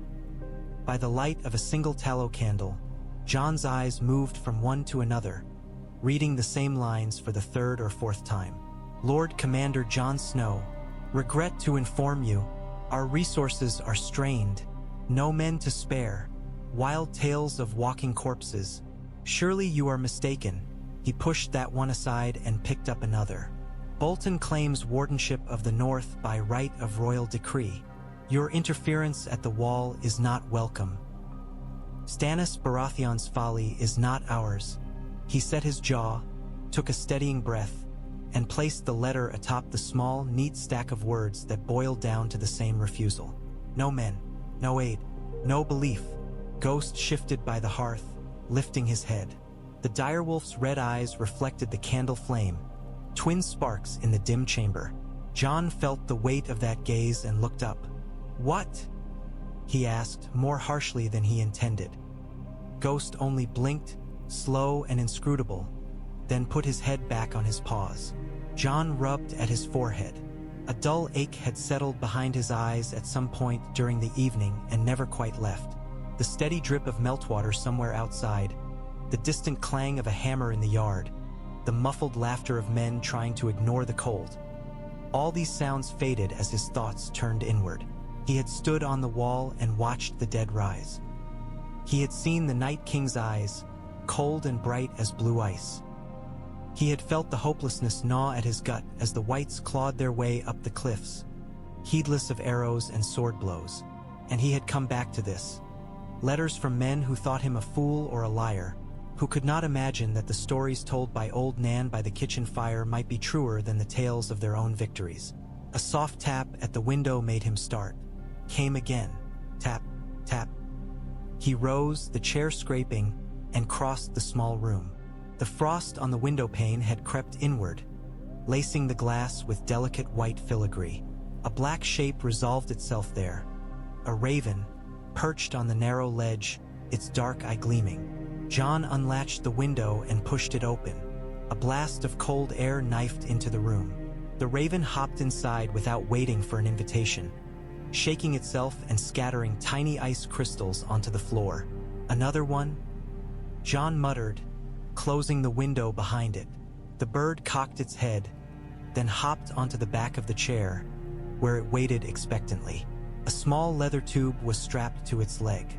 Jon untied it, fingers numb in the chill, and slid out a tightly rolled scrap of parchment. The seal was unfamiliar, a simple circle pressed with what looked like a stylized eye. Suspicion pricked at him, but curiosity was stronger. He broke the seal and unrolled the scrap. The writing was in a flowing, elegant hand, the ink a deep, glossy black. To the Lord Commander of the Night's Watch, guardian upon the wall of ice, we send you greeting across sea and storm. Jon read the first line twice. Guardian upon the wall of ice. Most lords who wrote to him could barely bring themselves to use his title at all, as if admitting that a bastard could lead men would crack the world's foundations. We write in haste, from far beyond the ken of your maps. Know only this: we have seen what you face, the dead that walk, the pale king who leads them, the long night that gathers. You are not mad, nor mistaken. The stories your Southron lords dismiss as children's nonsense are real. His throat tightened. We are of Valyria. The words sat on the page like a piece of obsidian. Hard, dark, impossible to ignore. Not the scattered remnants who bear a name and nothing more, but those who survived the doom and kept the old fires banked. For centuries we have watched from behind veils of smoke, letting the world forget us as we licked our wounds. Now the world wakes. Dragons rise in the east. Ice marches in the north. The hinge of the turning age stands upon your wall. We have seen you, Jon Snow. His name there, in that stranger's hand, made the hairs rise along his arms. We know the truth of your blood. He swallowed. For a moment the room seemed to tilt. A flash of memory. Lord Eddard Stark's face, hard and closed whenever Jon had asked about his mother. Whispers in Winterfell's halls. The feel of being both inside and outside, claimed and kept at arm's length. We will speak of that when we meet. The words pulled him back. We send a ship north along the coast, toward your Eastwatch by the sea. It comes without banners of war, bearing only a small company and one dragon. We offer knowledge of the enemy you face, counsel born of older studies, and fire that burns hotter than any torch. We ask in return only this, that you hear us without arrow or sword, and that you meet with our emissary under a flag of truce. The letter was unsigned, save for a single mark at the bottom, a twisting glyph like a dragon coiled upon itself. Jon stared at it for a long time. Valyria, a dragon, a ship. The stories he'd heard in Winterfell had painted the place as a ruin, a blasted wasteland where nothing moved but smoke and shadows. Maester Aemon, before he died, had spoken of it more softly, as a wound on the world, still healing. Never, not once, had Jon heard anyone suggest that living men of Valyria survived, let alone sent letters. Ghost rose, padding over to press his head against Jon's hip. The contact steadied him. He read the letter again, then a third time. Each repetition brought no new insight, only a deeper sense of the ground-s. Hifting beneath him, knowledge of the enemy, fire that burns hotter than any torch. If it was a trick, it was a strange one. The Boltons didn't have dragons. The Lannisters had no reason to care what happened north of the Neck. The girl in Slaver's Bay, Daenerys Targaryen, was still half a world away. He set the letter down, fingertips resting on the elegant script. Valyria, he whispered. The word tasted like ash and snow both. He knew one thing, at least. He could not ignore this. The wall had no luxury of dismissing possible allies, no matter how strange. The dead would not wait while he argued with his own disbelief. Jon picked up a fresh scrap of parchment and dipped his quill. To Cotter Pike, Lord Commander of Eastwatch by the Sea. You'll have a visitor, if there is truth in this ink. The candle burned lower as he wrote, the light shrinking. Outside, the wind rose, rattling the shutters. The wall groaned in its ancient bones. Ghost lay down at his feet as the quill scratched on, silent and watchful. The sea off Eastwatch by the Sea was a different creature than the one that lapped against the southern shores of Westeros. Here it wore a constant scowl. Its surface was a patchwork of steel-gray swells, streaked with foam where waves broke against hidden ice flows. The wind carried the bite of the far north, a taste of glaciers and unending night. Cotter Pike spat into it anyway. The gobbet of phlegm vanished into the air before it had the chance to fall. The wind plucked it away, adding it to the endless spray. Eyes open, he growled. If you're going to stare at nothing, at least stare at the right nothing. The men flanking him along the ramparts shifted, their black cloaks snapping.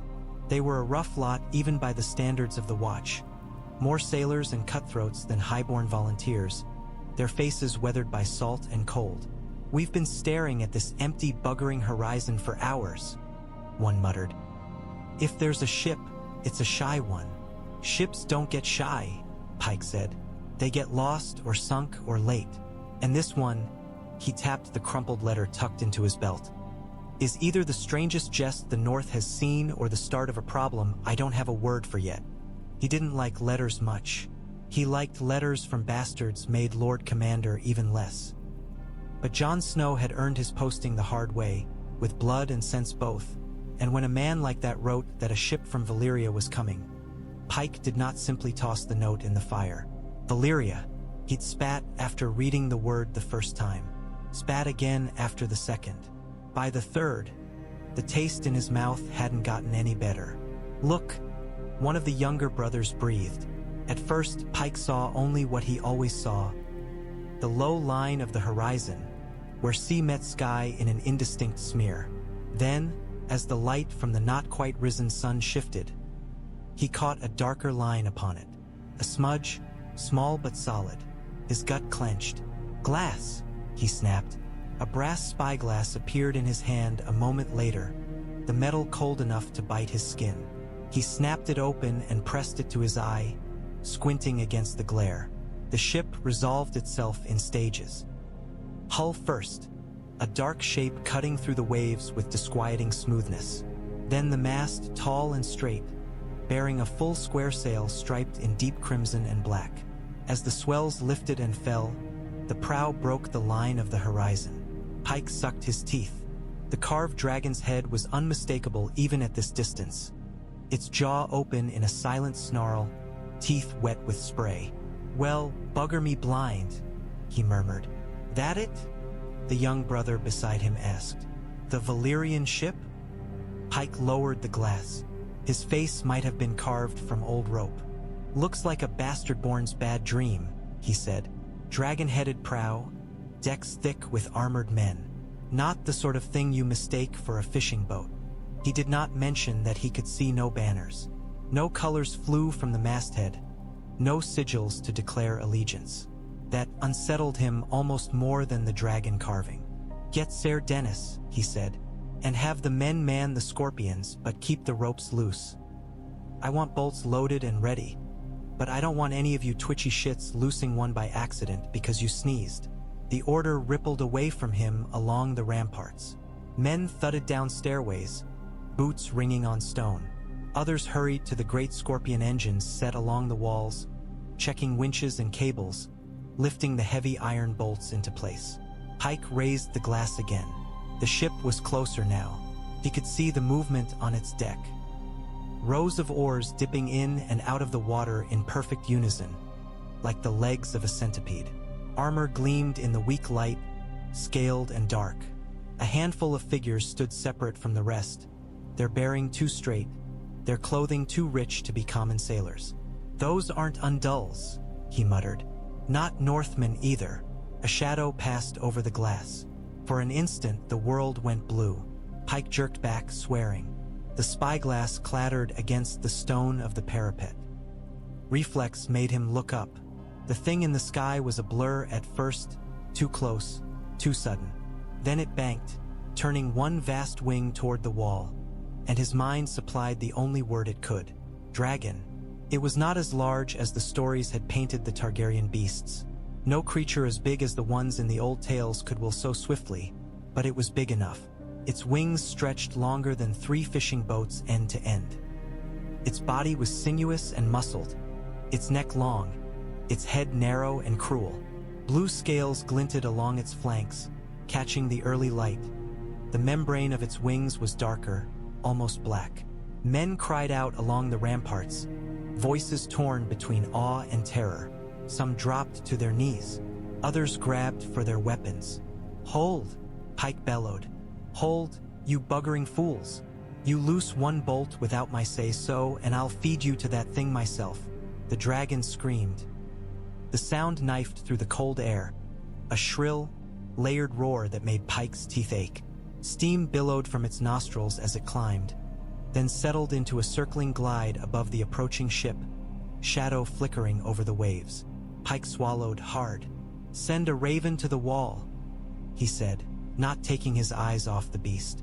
"Tell Lord Commander Snow his bloody letter was right. And tell him if this is his idea of a jest, I'll string him from the rafters when he gets here." Because Jon Snow was coming. He'd written that too, that he would ride from Castle Black to Eastwatch to meet this ship himself. Pike had thought, when he'd read that the young Lord Commander was mad. Now, watching a dragon will over a ship that sailed straight for his harbor, he began to wonder if the whole world had gone the same way. The tide was on its way out, leaving the shingle damp and glistening. Waves broke in low, sullen surges, hissing back over pebbles and half-frozen sand. The air smelled of salt and cold iron and the faint rot of seaweed. Jon Snow picked his way down the narrow path from Eastwatch's gate, boots crunching on patches of frost. Ghost trotted at his side, a white shadow against the dark stones, ears pricked forward. Behind Jon, a dozen sworn brothers followed, cloaks drawn tight against the wind, their breath steaming. Ahead, the Valyrian war galley had anchored just beyond the line of breaking waves. A longboat had been lowered and now lay beached on the shingle, its prow biting into the stones. The men who had rowed it in stood in a loose line, 3 steps back from the edge of the water. They were not armored like Westerosi knights. Their gear was lighter, stranger. Scaled cuirasses that glinted black-blue, open-faced helms that left their sharp-featured faces bare to the cold. Their hair was pale, ranging from silver blonde to almost white, worn long and loose or in intricate braids. Their eyes were shades of violet, gray, and blue, none of them quite like any Jon had seen south of the Wall. At their center stood a man a little older than Jon by the look of him, though it was hard to judge. There was a smoothness to his face that could have been youth or the peculiar agelessness of Valyrian blood. He wore armor of darker scale, the edges banded with a faintly iridescent metal, and a cloak of deep crimson fastened at his shoulder with a brooch in the shape of a coiled dragon. His hair was silver, his eyes smoke-gray shot through with faint threads of gold. Jon stopped a few paces away, close enough that they did not have to shout, far enough that neither could reach the other in a single leap. Ghost ranged a half-step ahead, hackles raised, muscles bunched. "Lord Commander Jon Snow," he said, his own breath clouding the air. The Valyrian inclined his head. "Aerion Vhalaryon," he replied, "High Lord of Vaedarion, Keeper of the Western Wards. In your tongue that would sound like a string of boasts. In mine it is only a list of duties." His gaze flicked to Ghost, then back to Jon. "And it seems we both take our duties seriously." The dragon's shadow passed over them, a fleeting darkness. Meraxion's cry rolled in from the sea, muffled by distance and cloud. "If you came to impress me," Jon said, "you've saved yourself the trouble. I've seen dragons before." Arion's brows rose slightly. "The girl in Slaver's Bay," he said. "Daenerys Targaryen." Jon kept his face still. "Word reaches even the end of the world." "I am glad of it," Aerion said. "It makes my task easier if I do not have to convince you that the impossible is possible." "You said in your letter you're from Valyria," Jon said. "The Valyria, the one that burned. The one maesters say is a smoking ruin full of ghosts and poison air." "They are not entirely wrong," Aerion said. "We burned with it. We bled. We lost almost everything. But not quite." He gestured vaguely toward the distant, invisible east. "We folded ourselves away behind curtains of smoke and ash.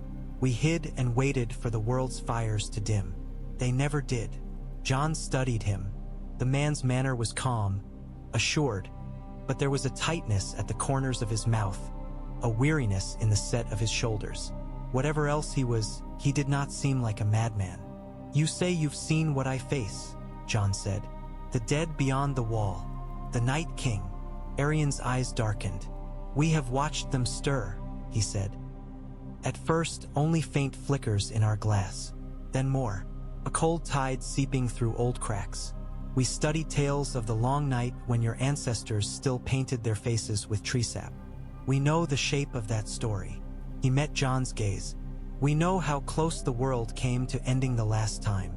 And you decided to help," Jon said slowly. "Why?" A faint smile ghosted across Arion's lips. "You expect me to say that we have turned benevolent in our exile?" he asked. "That suffering has taught us the value of mercy?" Jon said nothing. Aerion let the smile fade. "The truth is simpler and less pretty," he said. "We live on a knife's edge. Our wards fray. Our blood thins. The world's magic shifts in ways we can no longer fully control. The dead in your north are not a problem for you alone. If they break through, they will sweep across your wall, your kingdoms, your seas. They will reach us, in time, and our last refuge will become only another layer of frost on a dead world." He spread his hands. "We cannot allow that. So you need us," Jon said. "I need the world not to end," Aerion corrected. "Whether I like its current tenets is a separate matter." Ghost growled softly, lips peeling back from sharp white teeth. Aerion glanced at him again, something like appreciation flickering in his eyes. "You have a wolf's honesty," he said to Jon. "It is refreshing." "You said you know the truth of my blood," Jon said. The words felt heavy on his tongue. "Say it." Aerion studied him for a long heartbeat.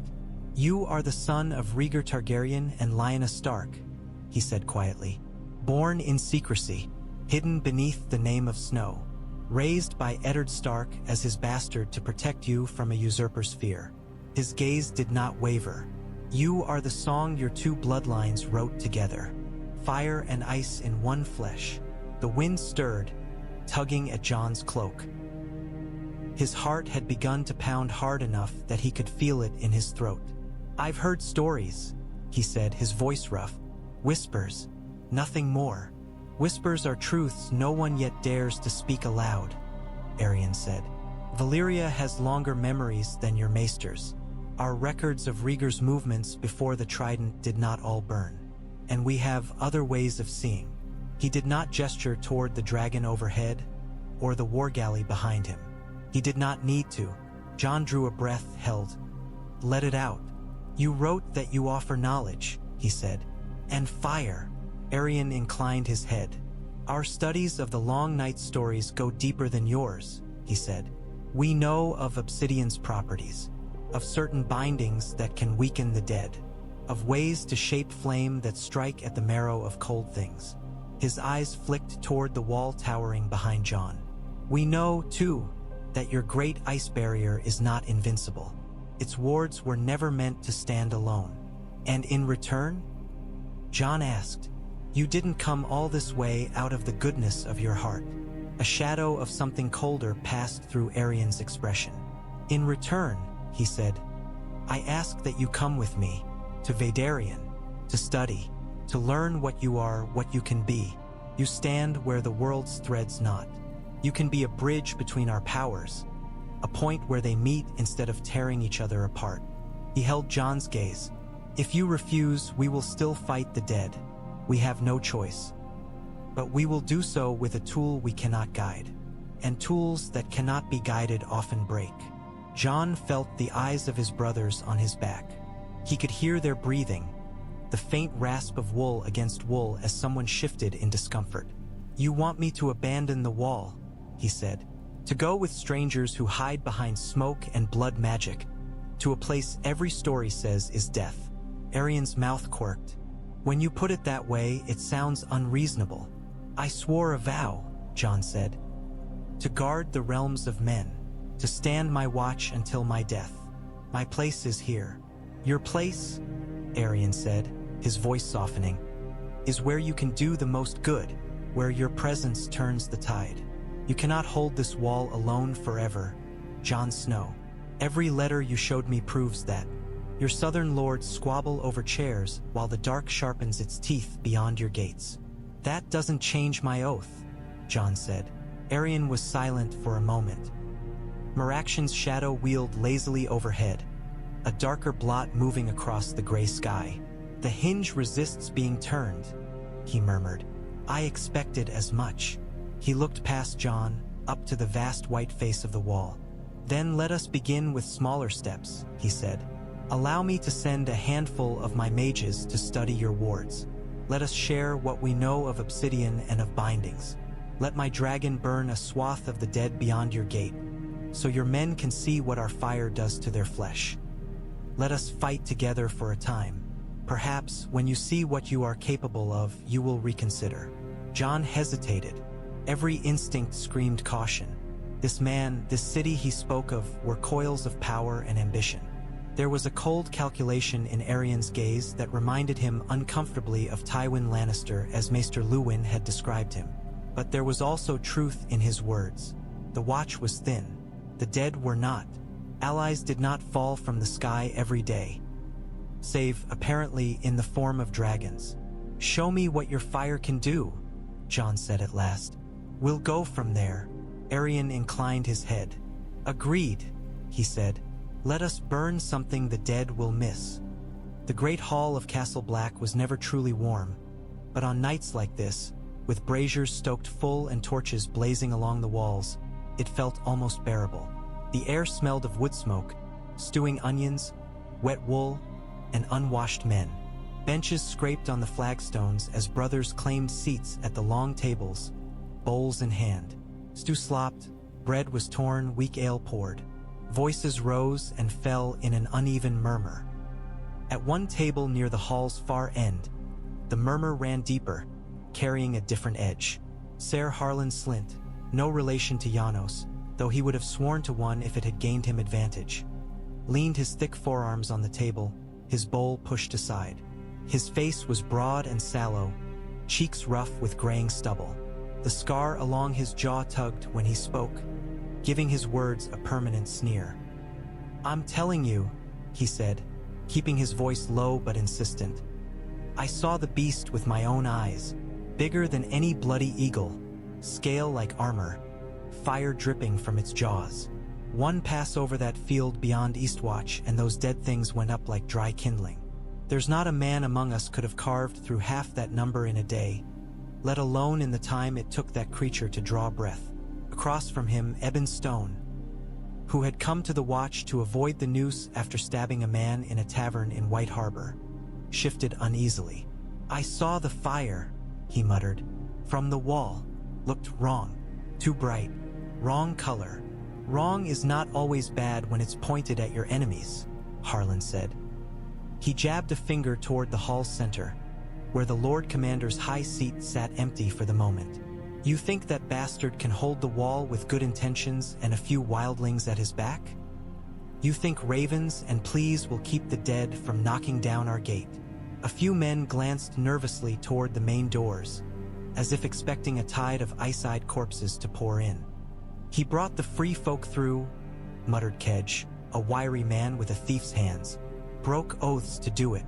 Some say that's why the dead stir harder. They smell broken promises. And dragons," another added. "You heard what Pike's men said. Valyrian they called themselves. Old blood. Sorcerers." Harlan snorted. "Sorcerers or not, their fire cooked the corpses that were coming to eat our eyes. That's worth more to me than 100 prayers to old gods or new." He swept his gaze over the small knot of men gathered close. None wore the thin band of gold that marked an officer. They were the ones whose names barely registered in the rolls. Thieves and poachers, petty lords, unwanted bastards, second sons who had never been taught to read. They were also the ones who would die first if the wall fell. "Lord Commander Snow talks about honor," Harlan went on, "about oaths and ancient duties. Noble words, good for stories." He leaned closer. "But what happens when noble words meet cold teeth? I'll tell you, they get chewed up like anyone else. We've seen his letters come back with pretty seals and no men. We've heard his pleas ignored. The South doesn't care if we die up here." He let that sink in, watching their faces. "Now we've got men with dragons knocking at our gate," he said. "Men who've studied this dead-walking business longer than we've been alive.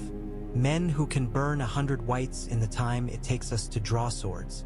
And what does Snow do? Plays at being a king on a wall. Tells them to wait while he thinks about it." "That's not what I heard," Eben said, though his voice lacked conviction. "I heard he rode to Eastwatch himself. That he stood in the field when they burned those dead. That he's talking with them." "Talking?" Harlan sneered. "While the dead march." He lowered his voice further, until the men had to lean in to hear. "What if there was more we could get from them?" Kedge's eyes narrowed. "More? They want him," Harlan said. "The Valyrian, the High Lord with the sharp eyes. I saw them ride off together toward the killing fields, side by side like old friends. Their letter asked for him by name, didn't it? Come with us, Jon Snow. We'll teach you what you are." He spat into his empty bowl. "They see something in him, something they can use." "Rhaegar's son," someone whispered. "I heard one of the stewards say the Valyrian called him that. Said he was dragon and wolf both." Harlan shrugged. "Maybe he is, maybe he isn't. Makes no difference. What matters is, men who have a dragon and a city made of fire want him. And we have him." The implication hung there. Eben shifted, forehead creased. "You're talking about what exactly?" he asked. "Handing our own Lord Commander over like a sack of grain? That's treason. Oath-breaking." "Our oath is to the realm," Harlan said sharply. "To guarding the realms of men. Not to one man's pride. Not to his secrets. If giving him to those dragon men gets us more of that fire, more of that power on our side. If it keeps the dead from climbing these walls and feasting on our guts. Tell me why that would be wrong. Kedge swallowed. He's saved us before, he said. At the fist, at the gate. He's the one who went to Mance Rayder and brought the wildlings through instead of letting them die and rise. Without him, maybe we'd have more men who remember their oaths. Harlan cut in. Men who don't play lordling and decide which vows they'll keep and which they'll break. Ask yourself this. If the choice is between one man and all of us, what does the watch require? No one answered immediately. The hall's usual noise went on around them. Laughter at a crude jest near the front. A snoring brother slumped over his bowl, the clatter of spoons. The small knot of men at Harlan's table sat in a pocket of stillness, each wrestling with his own fear. Eben's hand crept unconsciously to the token he wore under his tunic. A small carved bone charm, all he had left from his sister. She died of a summer cough in a world where SES stayed still in their graves. He imagined her rising with blue eyes and stiff limbs, reaching for him. I won't die for his pride, he muttered. Harlan's gaze sharpened. No, he said. You'll die because the dead marched and you had no fire to stop them, unless you use what you've been given. He leaned closer. I'm not saying we grab him tonight. I'm not saying we march him bound and gagged to those dragonlords tomorrow. I'm saying this, watch, listen. When the time comes, when he refuses them and they turn their backs on us, remember there's another path. And if he agrees to go? Kedge asked quietly. If he chooses it himself? Harlan's mouth twisted. Then we'll see, he said. Men change their minds. And Valyrians. He shook his head. They don't share their toys well. At the far end of the hall, the great doors creaked open. Heads turned as Jon Snow entered, cloak dark with snowmelt, ghost at his heels. The room's murmur swelled, shifted.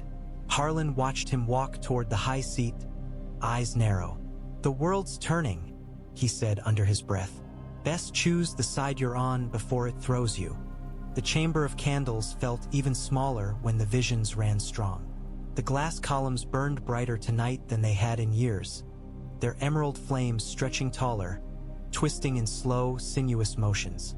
Light pooled on the floor in puddles of green, rippling as if alive.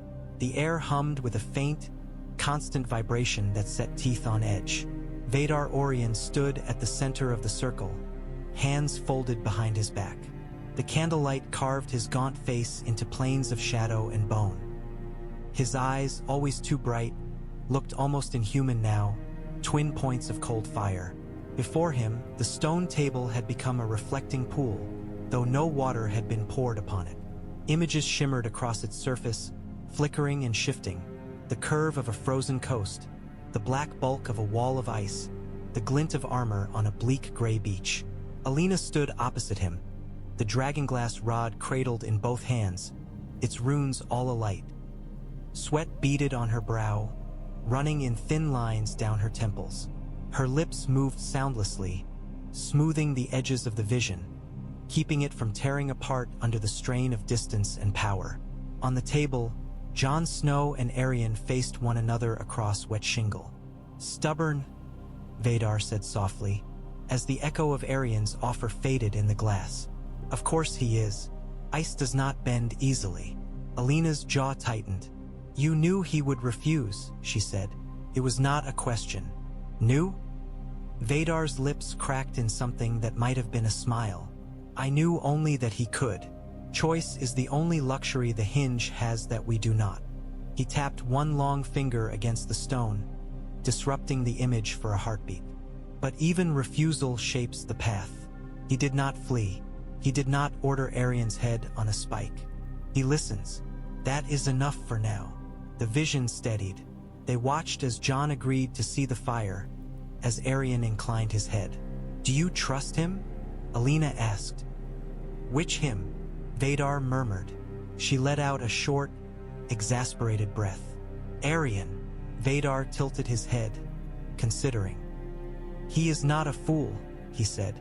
That is both his strength and his weakness. Fools stumble into destiny with fewer questions. Men like Aerion feel every step and weigh every cost. They accomplish more in the short term, but they also hesitate at the worst moments. "So you do not," she said. "So I cannot afford to," he replied. On the table, the image shifted as Aerion turned away from the shore, returning to his boat. The dragon's shadow flickered briefly across the wet stones, then vanished. "And the boy?" Alaena asked. "Jon Snow." Vaedar's eyes narrowed, tracking the dark figure as he climbed back toward Eastwatch's gate. "He is not a boy," he said. "He is older than his years, worn thin by choices he did not ask for. He has been killed in small ways already. Forced to command men who do not want to be led, to break oaths in order to keep larger ones, to choose between evils with no good path. That makes him pliable." Alaena frowned. "That makes him wary," she said. "Men who have been used by the world do not take kindly to being used again. Which is why we must be careful not to let him see our hand," Vaedar said calmly. "Not yet. Let him think he leads. Let him believe that he chooses. When at last he steps onto our ships of his own will, he will bind himself more tightly than any chains could." Alaena shifted her grip on the rod. "You speak as if his coming is inevitable," she said. "What if it is not? What if he never sets foot beyond the wall?" Vaedar's gaze slid from the image to her. "Then the world ends," he said simply, "and we with it. There is a reason the threads gather around him. The song of this age needs a voice. If he will not sing, there will be only silence." The bluntness of it sent a chill down her spine that had nothing to do with the cold she felt through the stone. "You place a great deal on one man," she said. "I place a great deal on the intersection he represents," Vaedar corrected. "His blood, his choices, his place between fire and ice. If he did not exist, we would need to conjure someone like him. Luckily, the world has done that work for us." On the table, Jon Snow disappeared behind Eastwatch's walls. The image shifted, showing Meraction soaring over a field of disturbed snow, whites shambling in loose ranks between stands of black, leafless trees. Vaedar's expression sharpened. "Ah," he said, "our first demonstration. The dragon dove. Its wings folded, its body knifing through the air. Flame roared from its jaws, not the usual orange-red of common fire, but a harsher, almost white-hot conflagration edged with eerie green. It washed over the whites, incinerating them where they stood. Bones blackened and cracked, then crumbled to ash. The ones at the fringes flailed, their ragged clothes igniting even as their frozen limbs tried to carry them forward. "Good," Vaedar murmured. "The old formulas still hold. Frozen flesh burns cleaner than I feared." Alaena swallowed. "You speak of them as if they were cattle." "They are worse than cattle," he said. "Cattle feed the living. These feed only on the promise of more death. Consider them a field to be cleared before planting." His gaze flicked to her, taking in the tension in her shoulders. "Do not waste pity on the dead. Save it for the living caught between us and them." She thought of Kalon, chained to his bench on the war galley's lower deck. Of the slaves in the lower districts who watched the sky with a mixture of fear and hunger. "Do you mean them," she asked quietly, "or him?" Vaedar did not pretend to misunderstand. "Both," he said. "The difference is that one may carry us into a future where their children have choices. The other are fuel for this moment. Cruel but necessary." He looked back to the candles, to the burning whites reflected in their glass. "Do not flinch, Alaena. The age that comes will not be gentle. If we wish to shape it, we must be willing to wield rough tools." The vision wavered, then steadied as she tightened her grip on the rod. "I will not flinch," she said, more to herself than to him. "Good," Vaedar said, "because the time for gentleness passed when the first corpse stood up in the snow and started walking toward your wall." The world narrowed to white and gray and the creeping shapes between. Jon Snow's breath rasped in his throat, each inhale burning his lungs with cold. The wind knifed in from the north, carrying with it the faint, sickly sweet smell of rot that clung to the whites like a second skin. Snow swirled around them in fitful gusts, sticking to black cloaks and fur hoods, blurring the line where land ended and sky began. The dead did not care for the wind. They came on regardless, their movements jerky and relentless. Some wore the remnants of wildling furs, others the rotted tatters of clothing that might once have been taken from men of the watch. A few were little more than twisted skeletons, bits of dried flesh clinging to bone. Their eyes burned blue. "Hold," Jon said, voice steady despite the cold and the sight before him. "Hold your line." To his left, Tormund Giantsbane spat into the snow. "If this is what your new friends wanted us to show them, they've got queer tastes," he muttered. The big wildling's beard was crusted with ice, his breath gusting in visible plumes. "They wanted to see," Jon said, "so let them see." A line of Valyrian soldiers stood a few paces behind the watch and wildlings, their scaled armor strangely out of place against the rough furs and black wool.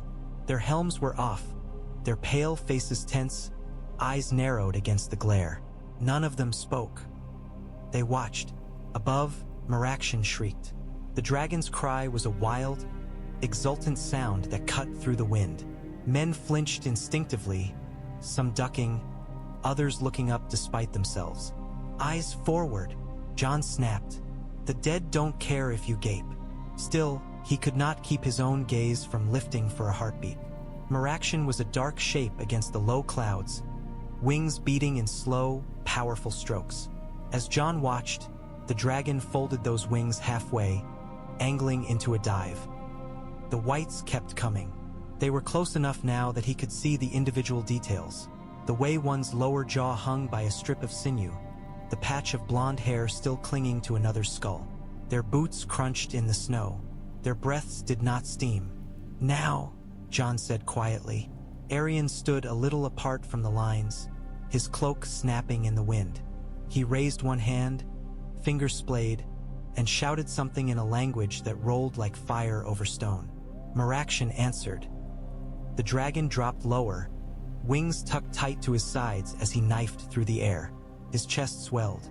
Jon felt the prickling pressure of the moment before release, the way the air itself seemed to draw back in anticipation. The fire that erupted from Merakshan's jaws was not like the dragon flame Jon had seen at Daznak's pit, when he had stood in a sea of strangers and watched Daenerys Targaryen take to the sky. That had been a roaring sheet of red-orange, thick with smoke and heat.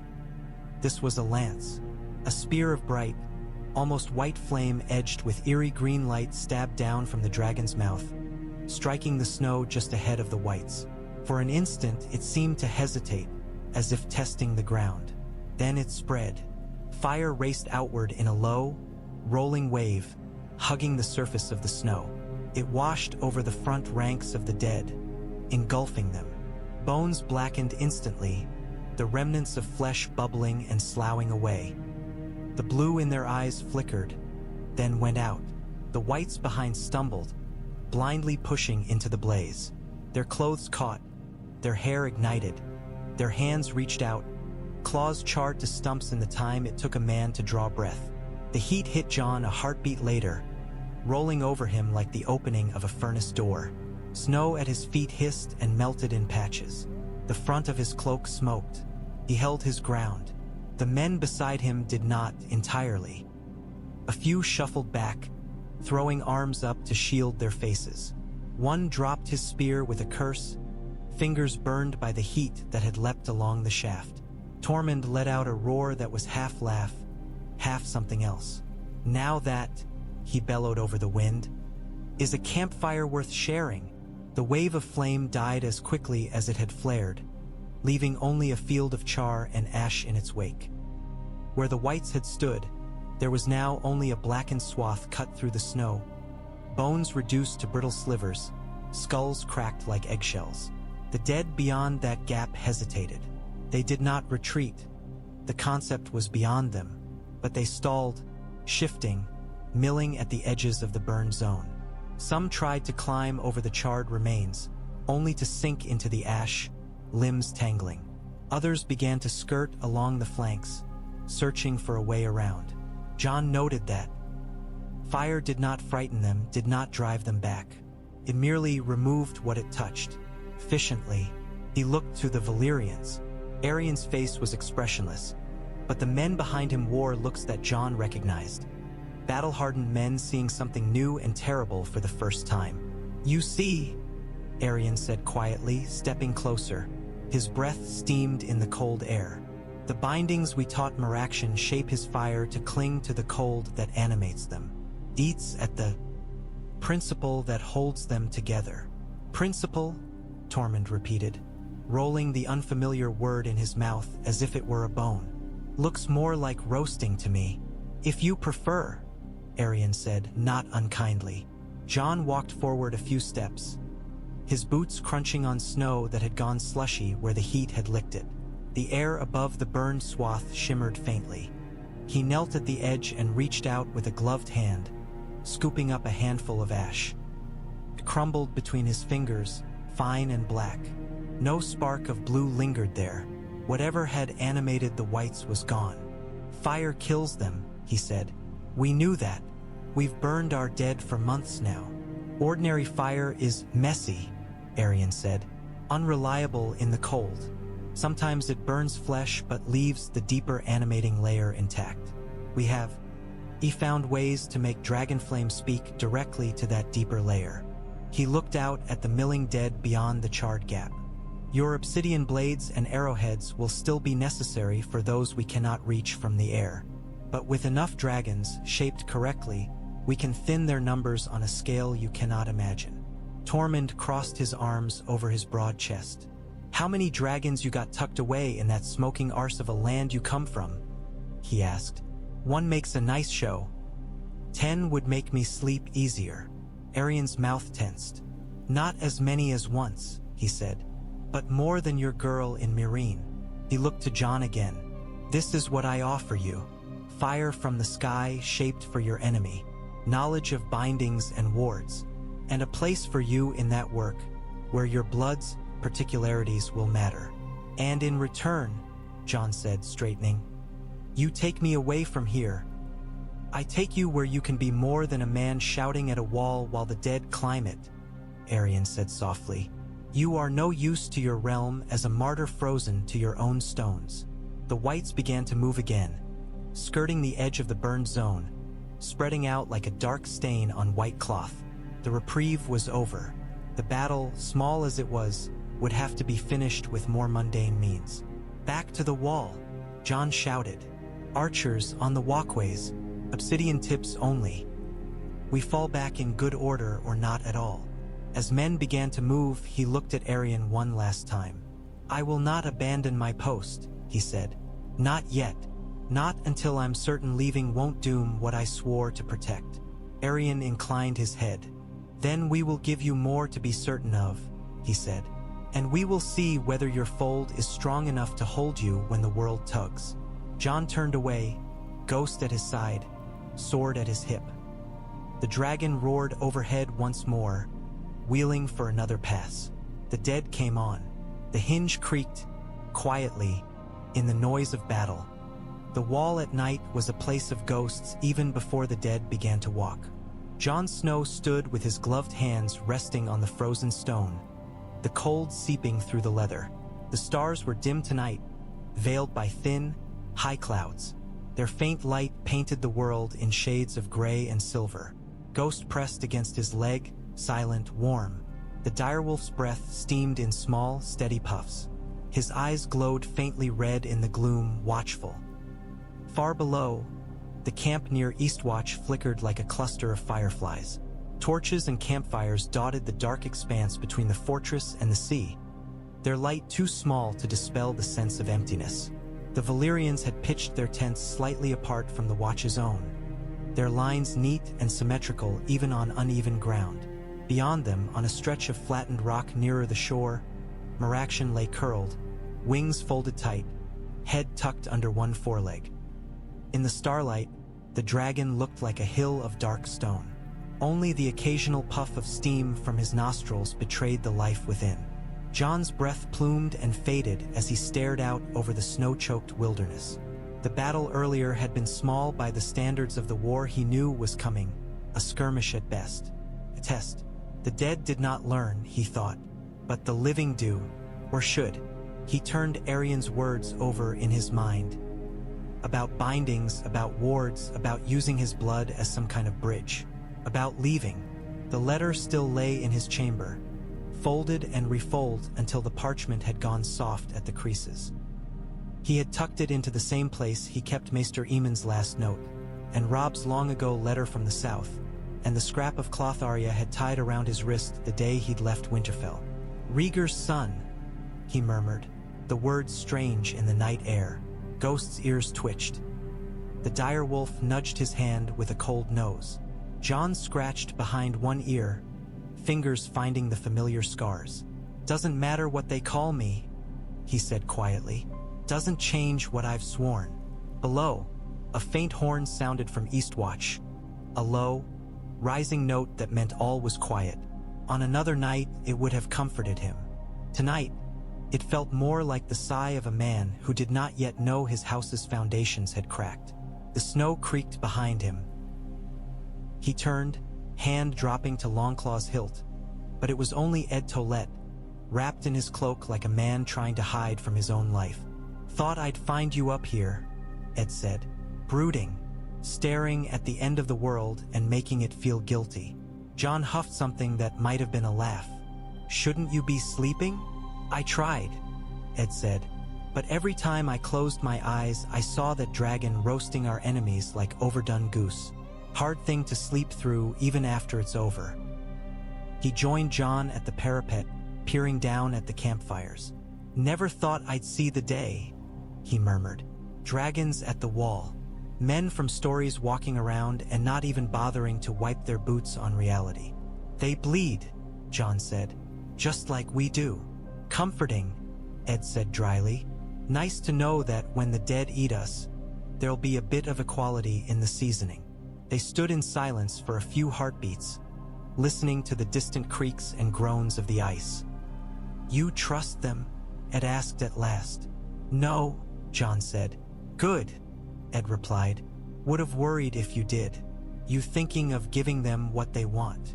Jon stared out at the darkness where the dead gathered, beyond sight but never beyond knowing. They want me, he said, because of what I am, because of who my parents were. The words still felt foreign. They think they can use that. Maybe they can. Maybe they're right that I could do more with their knowledge, with their fire. But every step I take toward them feels like a step away from what I swore to do here. Funny thing about oaths, Ed said. They don't tell you how to keep them when the world turns upside down. Guard the realms of men, they say. Doesn't mention anything about dragons, or ice zombies, or secrets in your blood. He glanced sideways at Jon. Maybe guarding the realms of men sometimes means leaving a wall, he said, or climbing over it, or bringing something back you can't get by standing on top counting the snowflakes. Jon frowned. You think I should go with them? I think, Ed said slowly, that if the dead keep coming the way they are, this wall will fall sooner or later. I don't like that thought. I've gotten used to the place, but liking isn't the same as truth. And when it falls, I'd rather we have as many tricks up our sleeves as we can. He shrugged, the motion making his cloak rustle. Also, he added, if the world depends on someone figuring out how to weld dragon fire and ice walls together, I'd rather it be you than any of the rest of us. I can barely weld two thoughts together without help. A faint smile tugged at Jon's mouth despite himself. Harlan and some of the others don't see it that way, he said. They think I'm already breaking too many vows. They might see giving me to the Valyrians as useful. Ed snorted. Harlan thinks a lot of things, mostly about how not to die. Can't say I blame him, but if he's plotting to take choices out of your hands, that's a different problem. I won't let them, Jon said. You might not get a say, Ed replied. Men who are afraid do stupid things. We've got a lot of fear and not much comfort to go around. He patted Jon's shoulder awkwardly. Try not to get kidnapped by dragon men, he said. Or if you do, bring back something nice. He turned and trudged away along the wall, his hunched silhouette soon swallowed by darkness. Jon remained where he was a little longer. The wind bit at his cheeks. The wall creaked softly around him, old ice remembering older winters. He thought of Aerion's eyes, weighing him on that bleak beach, of Vaedarion, a city hidden in smoke, waiting, of Daenerys Targaryen in far Meereen, riding her own dragon over a world he had never seen, of the Night King, blue gaze fixed on him across a field of corpses. "I am the shield that guards the realms of men," he whispered, the words of the vow frosting on the air. "Whatever that takes."